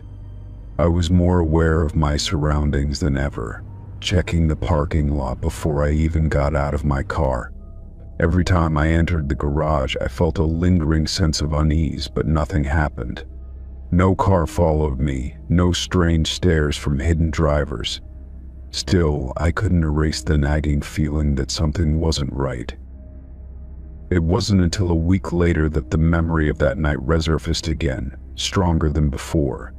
I was walking to my car when I noticed a familiar vehicle parked a few spaces away. The same make, the same model, and most importantly, the same tinted windows. My heart skipped a beat. I couldn't be sure it was the same car, but the hairs on the back of my neck stood up as I approached.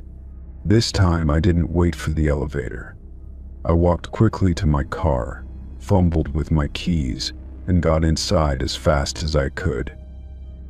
I glanced over at the vehicle as I pulled out of the garage, but it was gone, vanishing as suddenly as it had appeared. I took a deep breath, feeling a slight wave of relief, but the gnawing sense of discomfort remained. I couldn't help but wonder, was it the same car? Was someone following me again?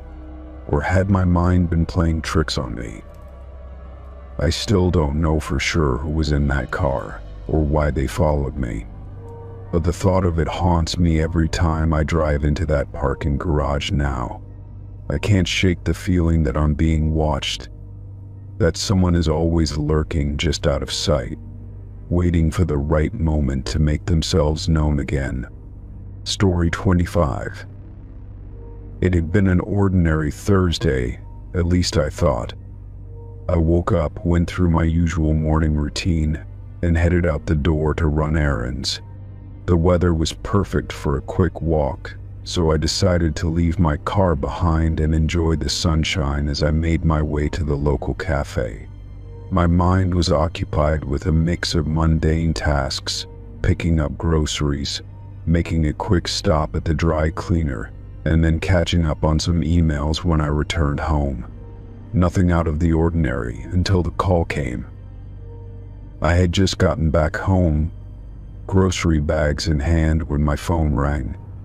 The screen flashed unknown caller, a typical sign that it might be a telemarketer or spam call.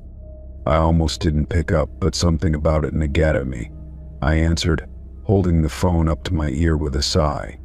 "Hello?" I said, trying to keep my tone light. A pause on the other end of the line. Then, a voice low, calm, and almost too familiar spoke.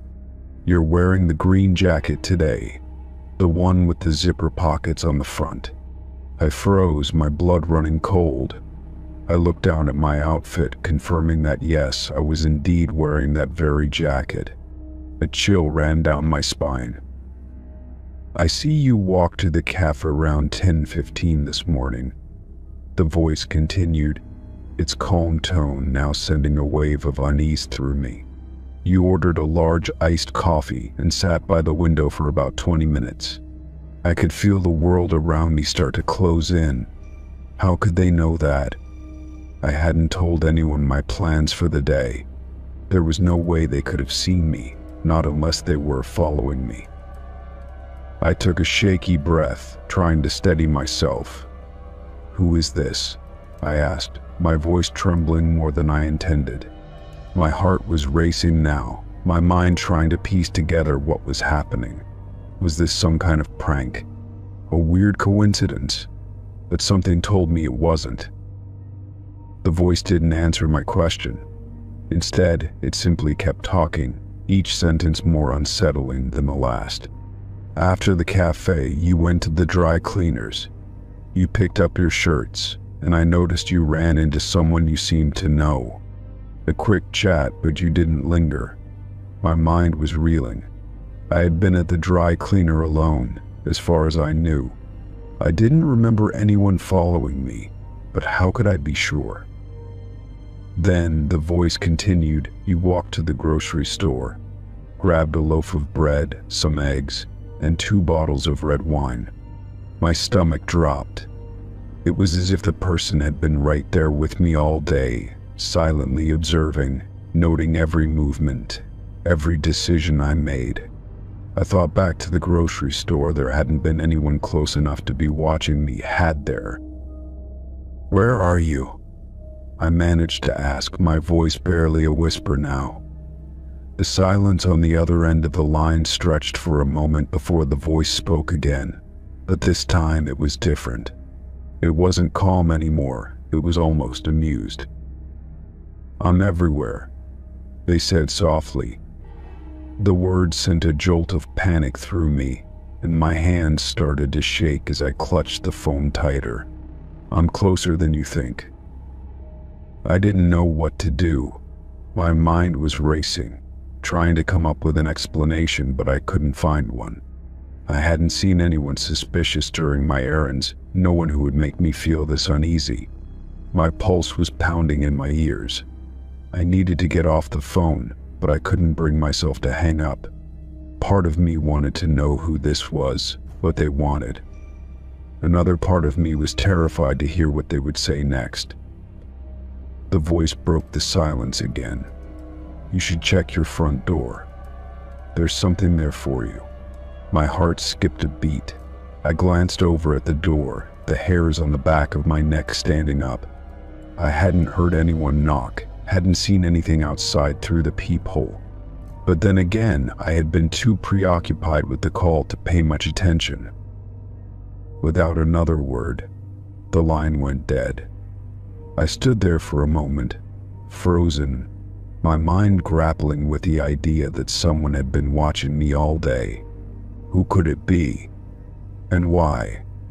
My instincts screamed at me to hang up and call the police, but something deep down told me to check the door first. Maybe it was just a prank, a strange coincidence, but the voice had been too detailed, too accurate for it to be just that. I moved cautiously toward the front door, my heart pounding louder with every step. I reached for the doorknob, but my hand hovered just above it.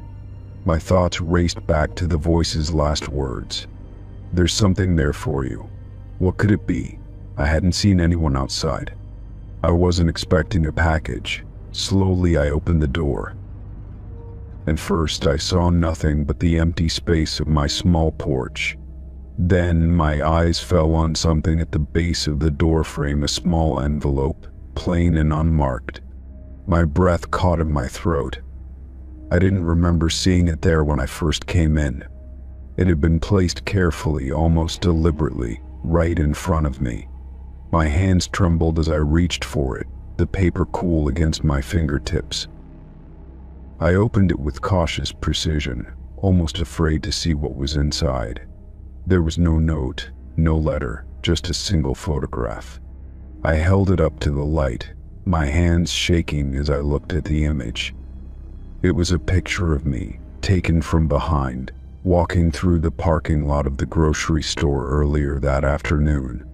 My face wasn't visible, but the unmistakable red of my jacket stood out in the frame. My stomach twisted in horror as I realized the photo had been taken moments after I'd been talking to a friend outside. There were no markings on the back of the photo, no clue as to who had sent it. I stared at it for a long time, my mind spinning.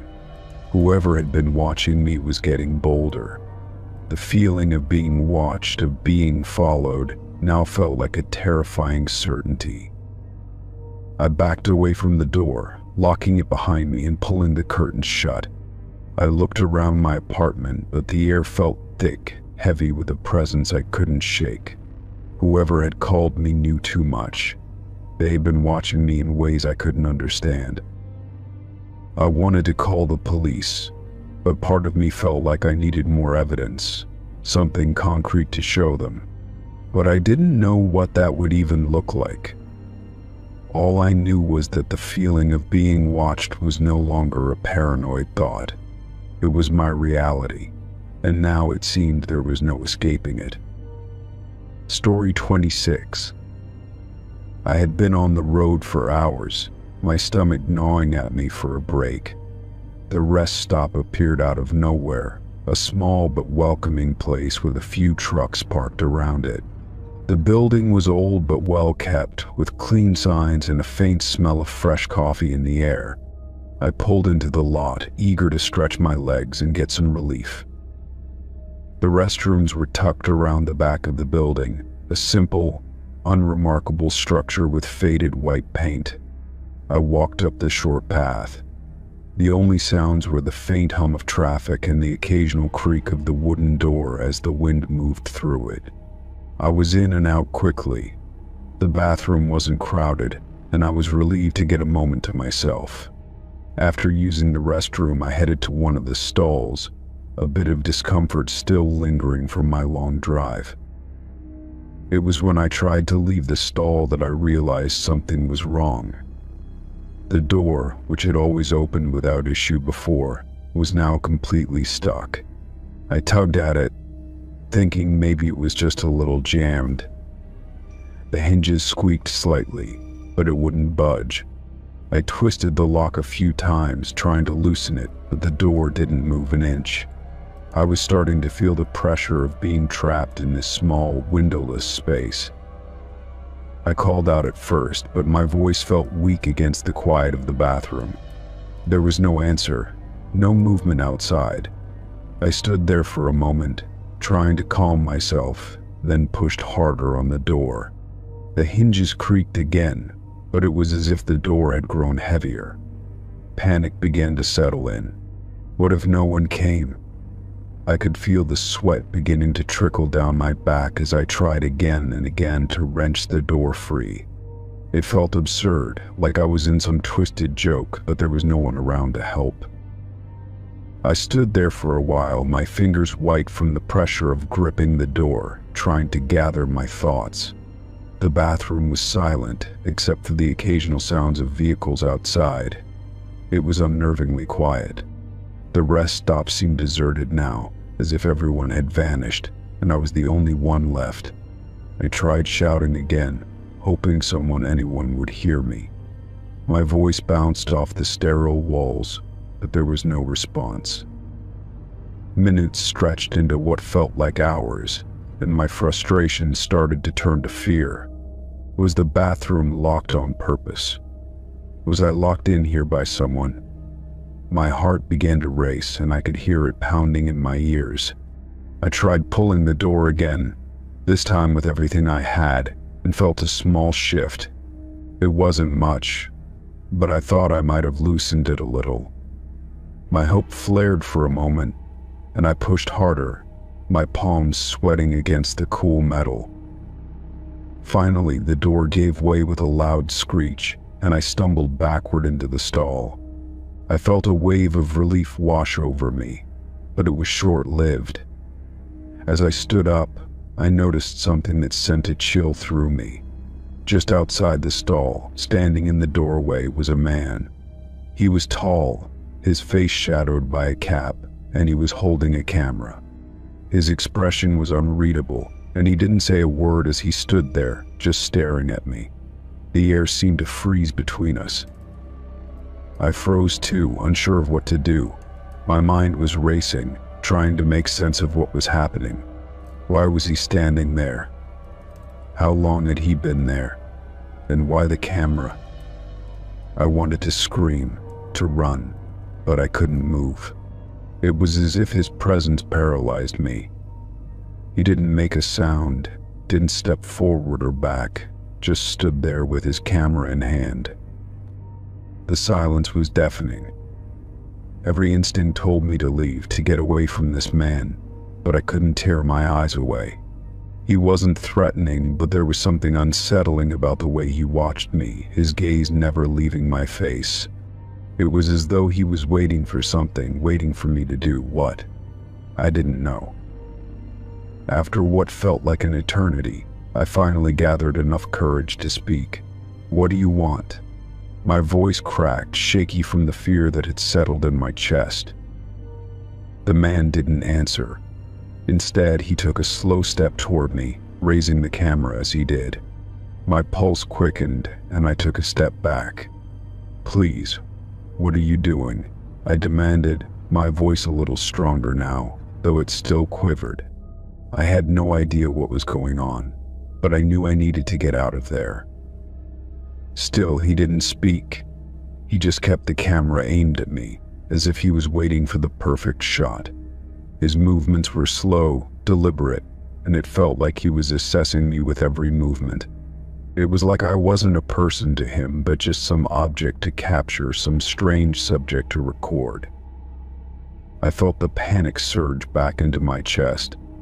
My eyes darted around, searching for a way out, but the only exit was the man blocking the door. I felt trapped again, like the room had closed in on me. I reached for my phone in my pocket, my hands trembling as I pulled it out, praying the signal would work. The man didn't seem to notice or care as I unlocked my phone and quickly dialed the number for the police. The phone rang 3 times, and by the 4th, the man finally took a step back. His eyes didn't leave me, but he lowered the camera. I heard the distant sound of sirens growing louder outside, and for the first time since I'd seen him, the man took one last look at me and slowly walked away. He didn't run or hurry, just moved with a slow, deliberate pace, as if he were satisfied with whatever he had done. I didn't wait. I pushed past him, heart pounding, and ran out of the bathroom as fast as my legs could carry me. The cool air hit my face like a slap, and I didn't look back. I only stopped when I saw the police car pulling into the lot. I was shaken, terrified, but I was finally safe. The man was never found, and the authorities couldn't track him down. But I would never forget his eyes, the way he stood there silently, camera in hand. I never stopped at that rest stop again. Story 27. It was just after sunset when I started walking home. The sky was tinged with orange and pink, the kind of colors that made the evening feel peaceful, calm. I usually enjoyed the walk, the quiet of the neighborhood streets, the sound of my shoes tapping against the pavement. But tonight was different. I noticed after a few blocks that someone was walking behind me. At first, I thought it was just coincidence. Maybe they were heading in the same direction, maybe they'd turn off onto another street soon. But as the minutes passed, I began to realize that the footsteps behind me were always there, steady, just a few paces back. I quickened my pace, but so did they. I turned left onto a side street, hoping to shake them, but the person followed. A sense of unease settled in my stomach, creeping up like a cold shiver. I tried to tell myself it was nothing, that I was being paranoid, but the feeling didn't go away. The sound of their footsteps grew louder, closer. I was now nearing the last stretch of my walk. My street was just a block away. I had to do something. I couldn't just let this stranger follow me all the way to my door without knowing who they were or what they wanted. I stopped abruptly and turned to face the person who was now only a few feet behind me. They froze for a moment, as if caught off guard by my sudden move. My heart was pounding in my chest, but I forced myself to speak. "Why are you following me?" I asked, my voice sharper than I intended. The words hung in the air, and for a brief moment the only sound was the distant hum of traffic. The person didn't immediately respond. They looked down at the ground, almost nervously, as if weighing their answer. I didn't move, didn't even breathe, waiting for them to say something, anything. Finally, they lifted their head and looked directly at me, their eyes not particularly hostile, but not friendly either. There was something about them, something unsettling in their gaze. "I just wanted to see where you live," they said, their voice calm, almost too calm. It took me a moment to process what they had just said. "Excuse me," I asked, my voice trembling now. This didn't make any sense. Who says something like that? I took a small step back, suddenly very aware of how vulnerable I felt standing there alone with this stranger. "Why?" I added, trying to force the words out despite the lump in my throat. The person shrugged, not offering any explanation, as if this was the most normal thing in the world. "Curiosity," they said simply. "I've seen you around here before, just wanted to know where you lived."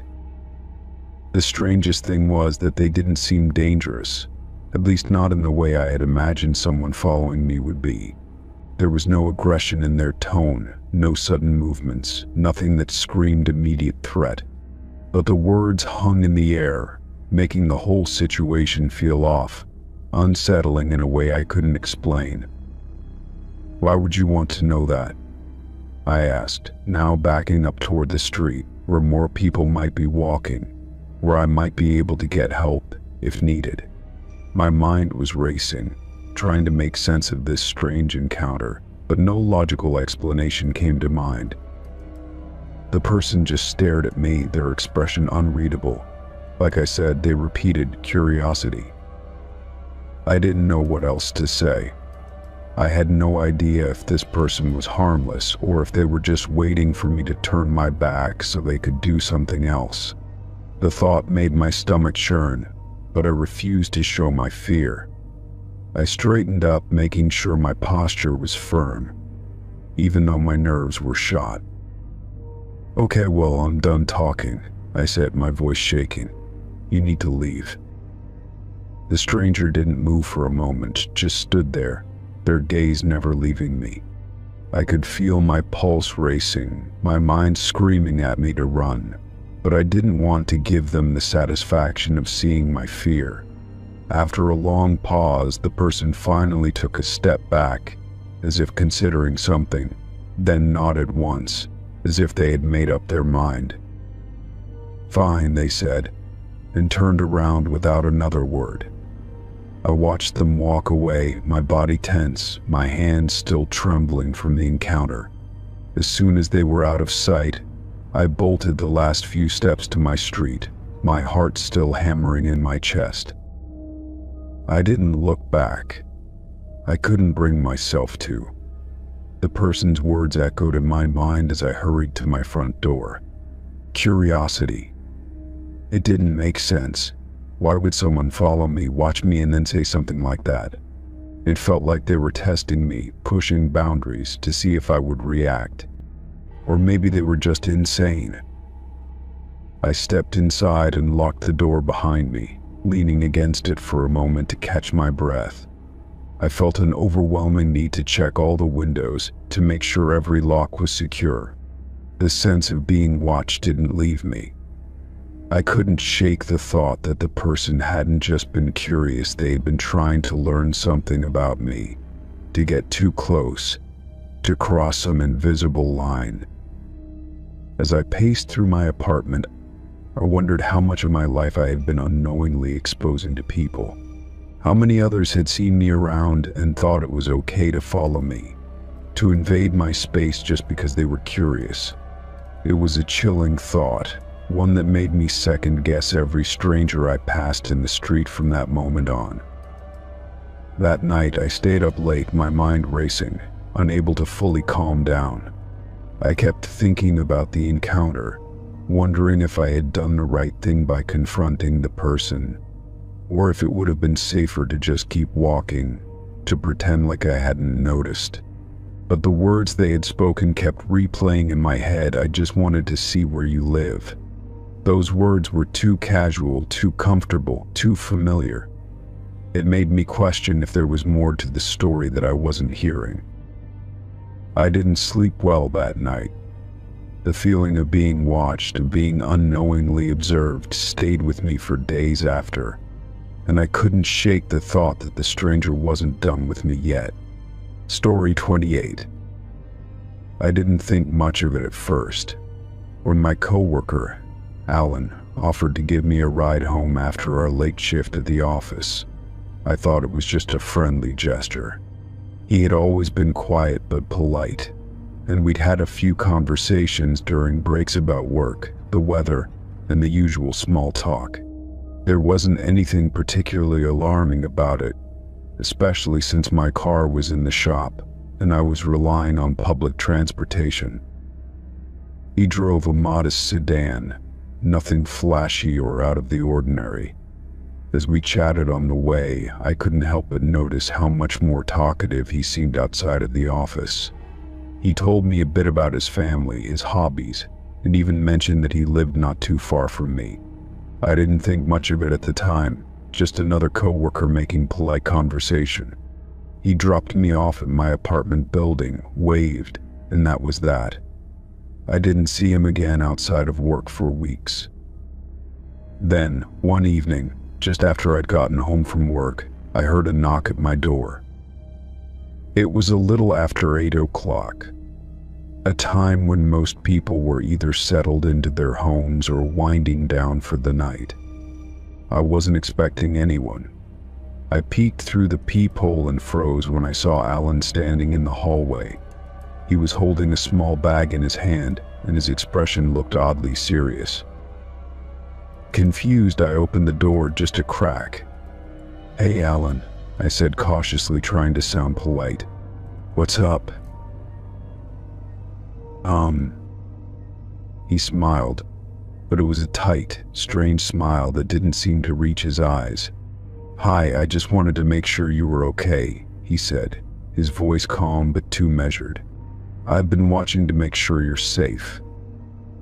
I blinked, not sure if I had heard him correctly. "What do you mean, watching?" I asked, my voice trembling slightly. Is everything okay? Alan looked around, as if to check if anyone was listening, and then leaned in slightly. I've been keeping an eye on the building, he said softly. I know you're new here, and I just wanted to make sure nothing happened to you. His smile widened, but it didn't help the feeling of unease that was creeping up my spine. My heart began to race. I hadn't invited him over. I hadn't even asked for his help, and the thought that he had been monitoring my apartment without me knowing was unsettling. I don't need you to do that, I said, my voice firming despite my growing discomfort. Thank you for the offer, but it's really not necessary. He didn't seem to take the hint. Instead, he stepped forward just a little, as though he were trying to come inside. I just wanted to make sure you're not alone, he said, his tone too insistent. People here can be weird. I've lived in this building for a while now, and I know what's going on. I could feel my body tense, and a cold shiver ran down my back. I'm fine, I said quickly, trying to shut the door, but he put his hand out, blocking it just before it could close. My heart raced. Something didn't feel right, and every instinct I had screamed at me to get away from the door. Alan's eyes softened, but it didn't make his presence any less intimidating. I'm just looking out for you, he repeated, his voice still eerily calm. You've been so quiet at work lately. I thought you might need a friend. I swallowed, trying to steady myself. I'm okay, I said, my voice now a little sharper. I don't need any help, really. I took a deep breath and pushed the door with more force, enough to create space between us. Please leave. There was a long, drawn-out pause, and for a moment, I thought he might argue, but then, to my relief, he stepped back. Okay, he said, his tone still too calm. But remember, I'm just looking out for you. He turned and walked away, slowly, his footsteps echoing down the hallway.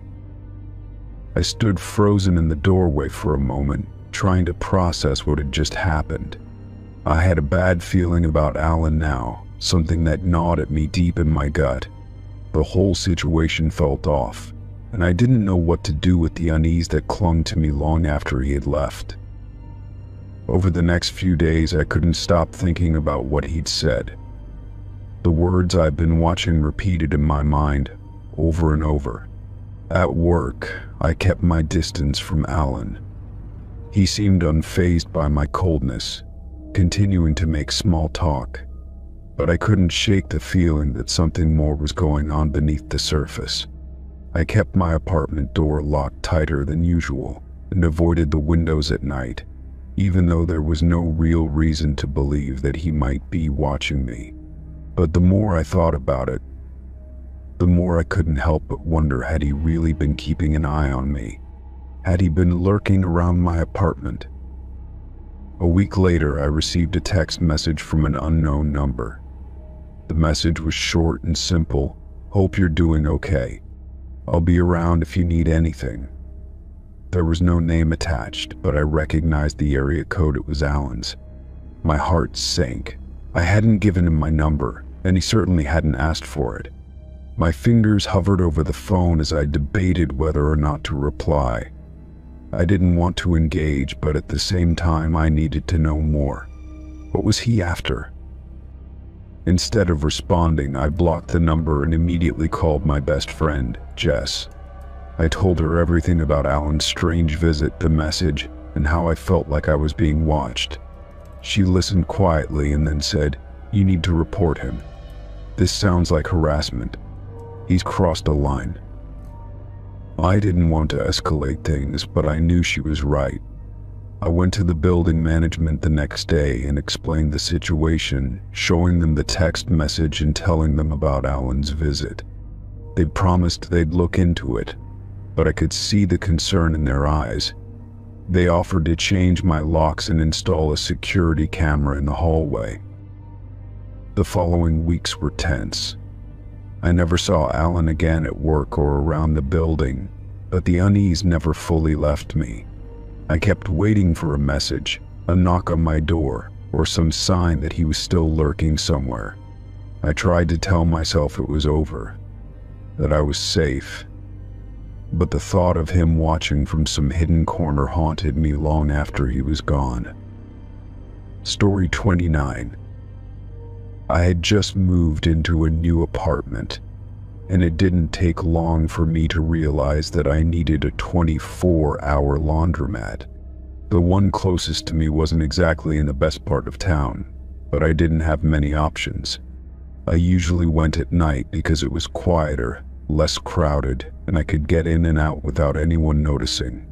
The fluorescent lights flickered in the dim space, casting a strange glow on the rows of machines. The hum of the washers and dryers was oddly soothing, but it wasn't long before I noticed a man who seemed to be there every time I visited. At first, I didn't think much of it. He was always sitting in the same corner, far from the machines, near the stack of old magazines and a vending machine. He was an older man, maybe in his mid-50s, with unkempt gray hair and a beard that looked like it hadn't been shaved in days. He usually had a large, overstuffed bag with him, and he would just sit there staring off into space, barely acknowledging the other customers. I tried not to make eye contact as I didn't want to seem rude, but it felt strange that he was always there. Night after night I went to the laundromat and he was there. It became a weird kind of routine. He would sit in the same spot, and I would load my laundry into one of the machines, trying to avoid the unsettling feeling his presence gave me. He never seemed to be doing anything in particular.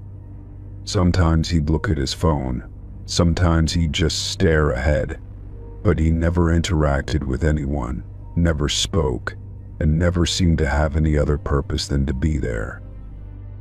At first, I chalked it up to just another odd, lonely person who didn't have anywhere else to be. But after a few days, I started to notice something that made my stomach churn. His eyes would follow me whenever I walked around the laundromat. I could feel them on my back as I moved from machine to machine. Every time I looked over, he was still sitting in the same spot, but his gaze would quickly shift away, almost like he had been caught doing something he wasn't supposed to. I tried not to let it bother me, telling myself I was just being paranoid, but the feeling of being watched wouldn't go away. One night, I even considered changing my routine, going to a different laundromat, but the thought of it seemed like overkill. I didn't want to let this strange man dictate my choices, so I kept going back. It wasn't until one particular night that everything changed. I had finished folding my laundry and decided to take a quick trip to the bathroom before heading home. The laundromat was quiet, the sound of dryers whirring in the background, and I figured I would be in and out in a minute. As I walked toward the back of the building, I glanced at the corner where the man usually sat. He was there, but for some reason this time his bag was open on the floor beside him. He was rifling through it, pulling out clothes that weren't his. I hesitated for a second, my heart beating faster.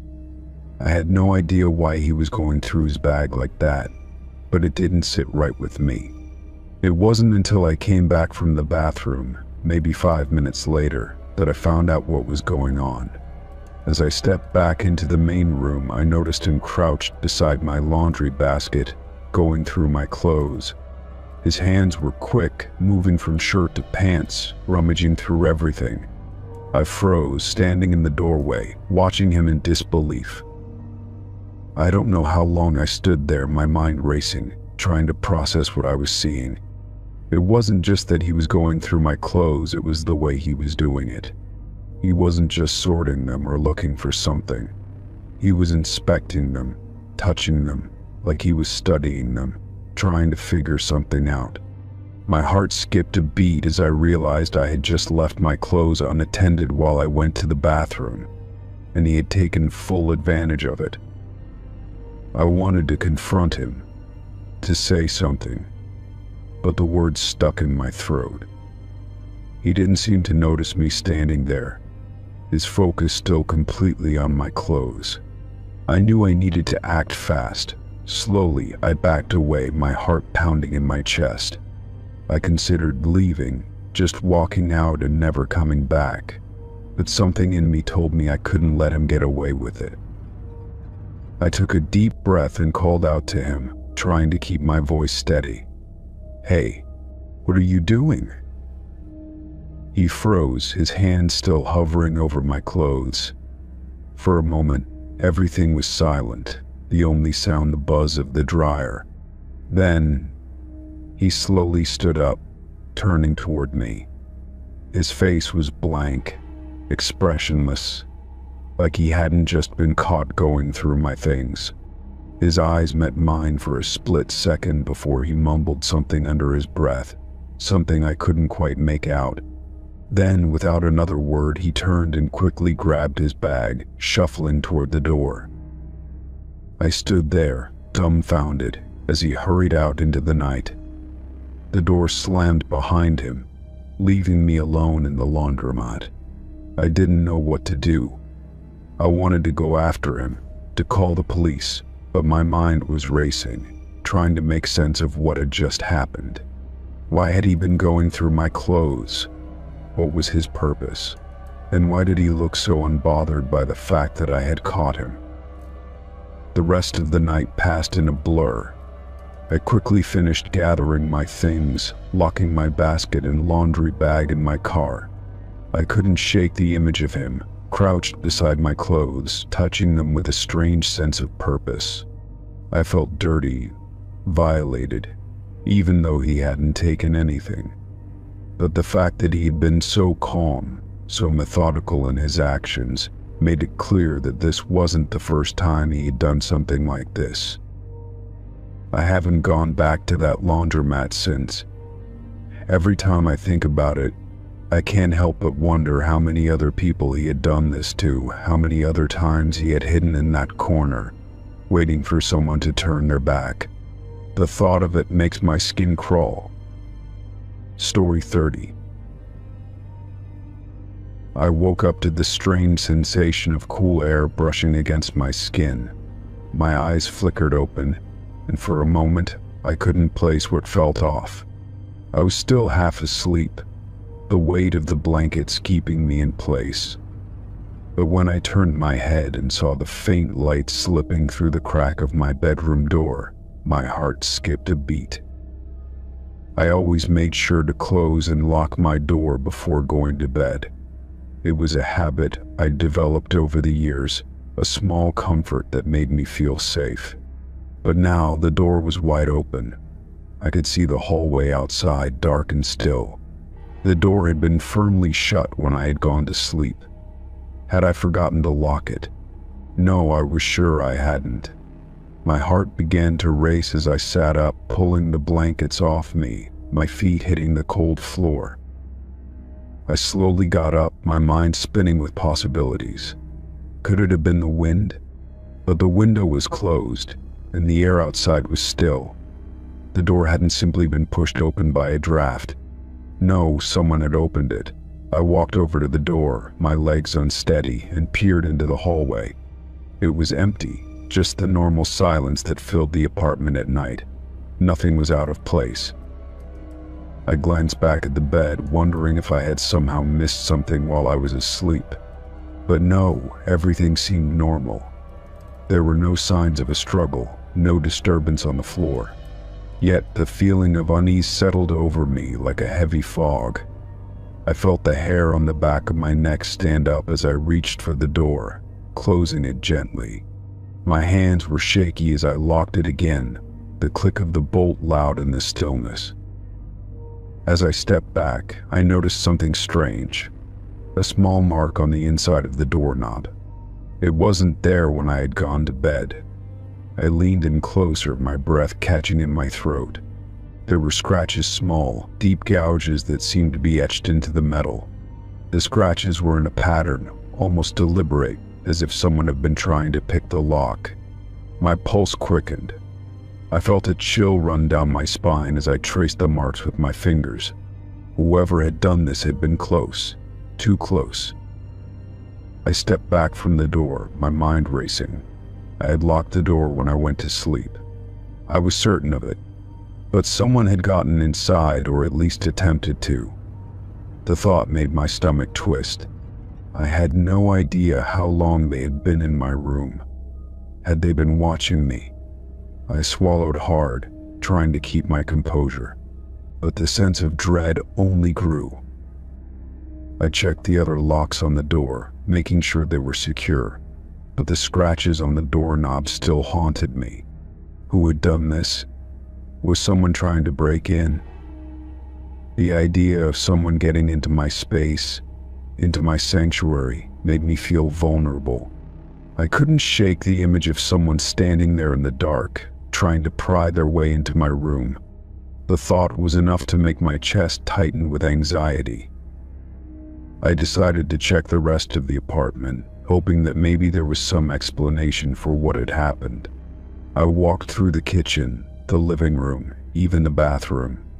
Everything seemed normal, just the way I had left it. No signs of forced entry, nothing out of place. But that didn't make me feel better. It only made the situation more confusing. I went back to my bedroom, my eyes still drawn to the doorknob. The scratches were so distinct, so intentional, like someone had been trying to unlock it. But why? Why not just open the door? Why go through the trouble of picking the lock in the first place? My mind whirred with questions, none of which had any easy answers. I sat on the edge of my bed, my hands trembling as I picked up my phone and called my best friend. She answered on the second ring, and I quickly explained what had happened. She tried to calm me down, reminding me that it could have been a mistake or some kind of accident. Maybe I had just forgotten to lock it, she suggested. But deep down, I knew that wasn't the case. I ended the call, feeling a little more unsettled than before. My friend had offered a comforting explanation, but it didn't feel right. The scratches on the doorknob were too specific, too deliberate. They didn't make sense. Whoever had done this had been in my room. They had been close, so close that I hadn't even woken up. The thought made my skin crawl. I decided to check my phone for any messages, anything that might explain what had happened. As I scrolled through my notifications, nothing stood out, no missed calls, no strange texts. But I felt the eerie weight of the situation settle back in. I had no explanation for the open door or the scratches, and that unsettled me more than anything. There was a sense of being watched, of something lurking just out of sight, waiting for the right moment to strike. I spent the next few hours pacing around the apartment, double-checking every lock, every window. I felt like I was losing my mind. The fear was beginning to consume me. Was someone stalking me? Had they been watching me while I slept? The thought of someone knowing my routine, knowing how I always locked the door at night, made my heart race. I couldn't relax. I couldn't shake the feeling that someone was still here, just waiting. Finally, I decided to call the police. I explained the situation to the operator, my voice shaking as I told her about the open door and the scratches on the doorknob. She reassured me that they would send someone to check things out, but I wasn't sure what good it would do. The apartment felt suffocating now, like the walls were closing in around me. What was I supposed to do in the meantime? Stay in my room? Stay locked away in my safe space? When the police arrived, they looked around the apartment, but they found no signs of forced entry beyond the scratches on the door. They checked the locks, the windows, the perimeter of the building. They didn't seem to find anything unusual, but they suggested I be extra cautious. It was a reminder that there was no real way to know if someone had been inside, and that thought was the hardest to shake. As they left, I locked the door again, more carefully this time. The scratches on the doorknob lingered in my mind. a constant reminder that someone had been here, someone who knew exactly what they were doing. The feeling of vulnerability never left me, and as I lay in bed that night, the fear of being watched returned. I closed my eyes, hoping for sleep, but the image of the scratches haunted me.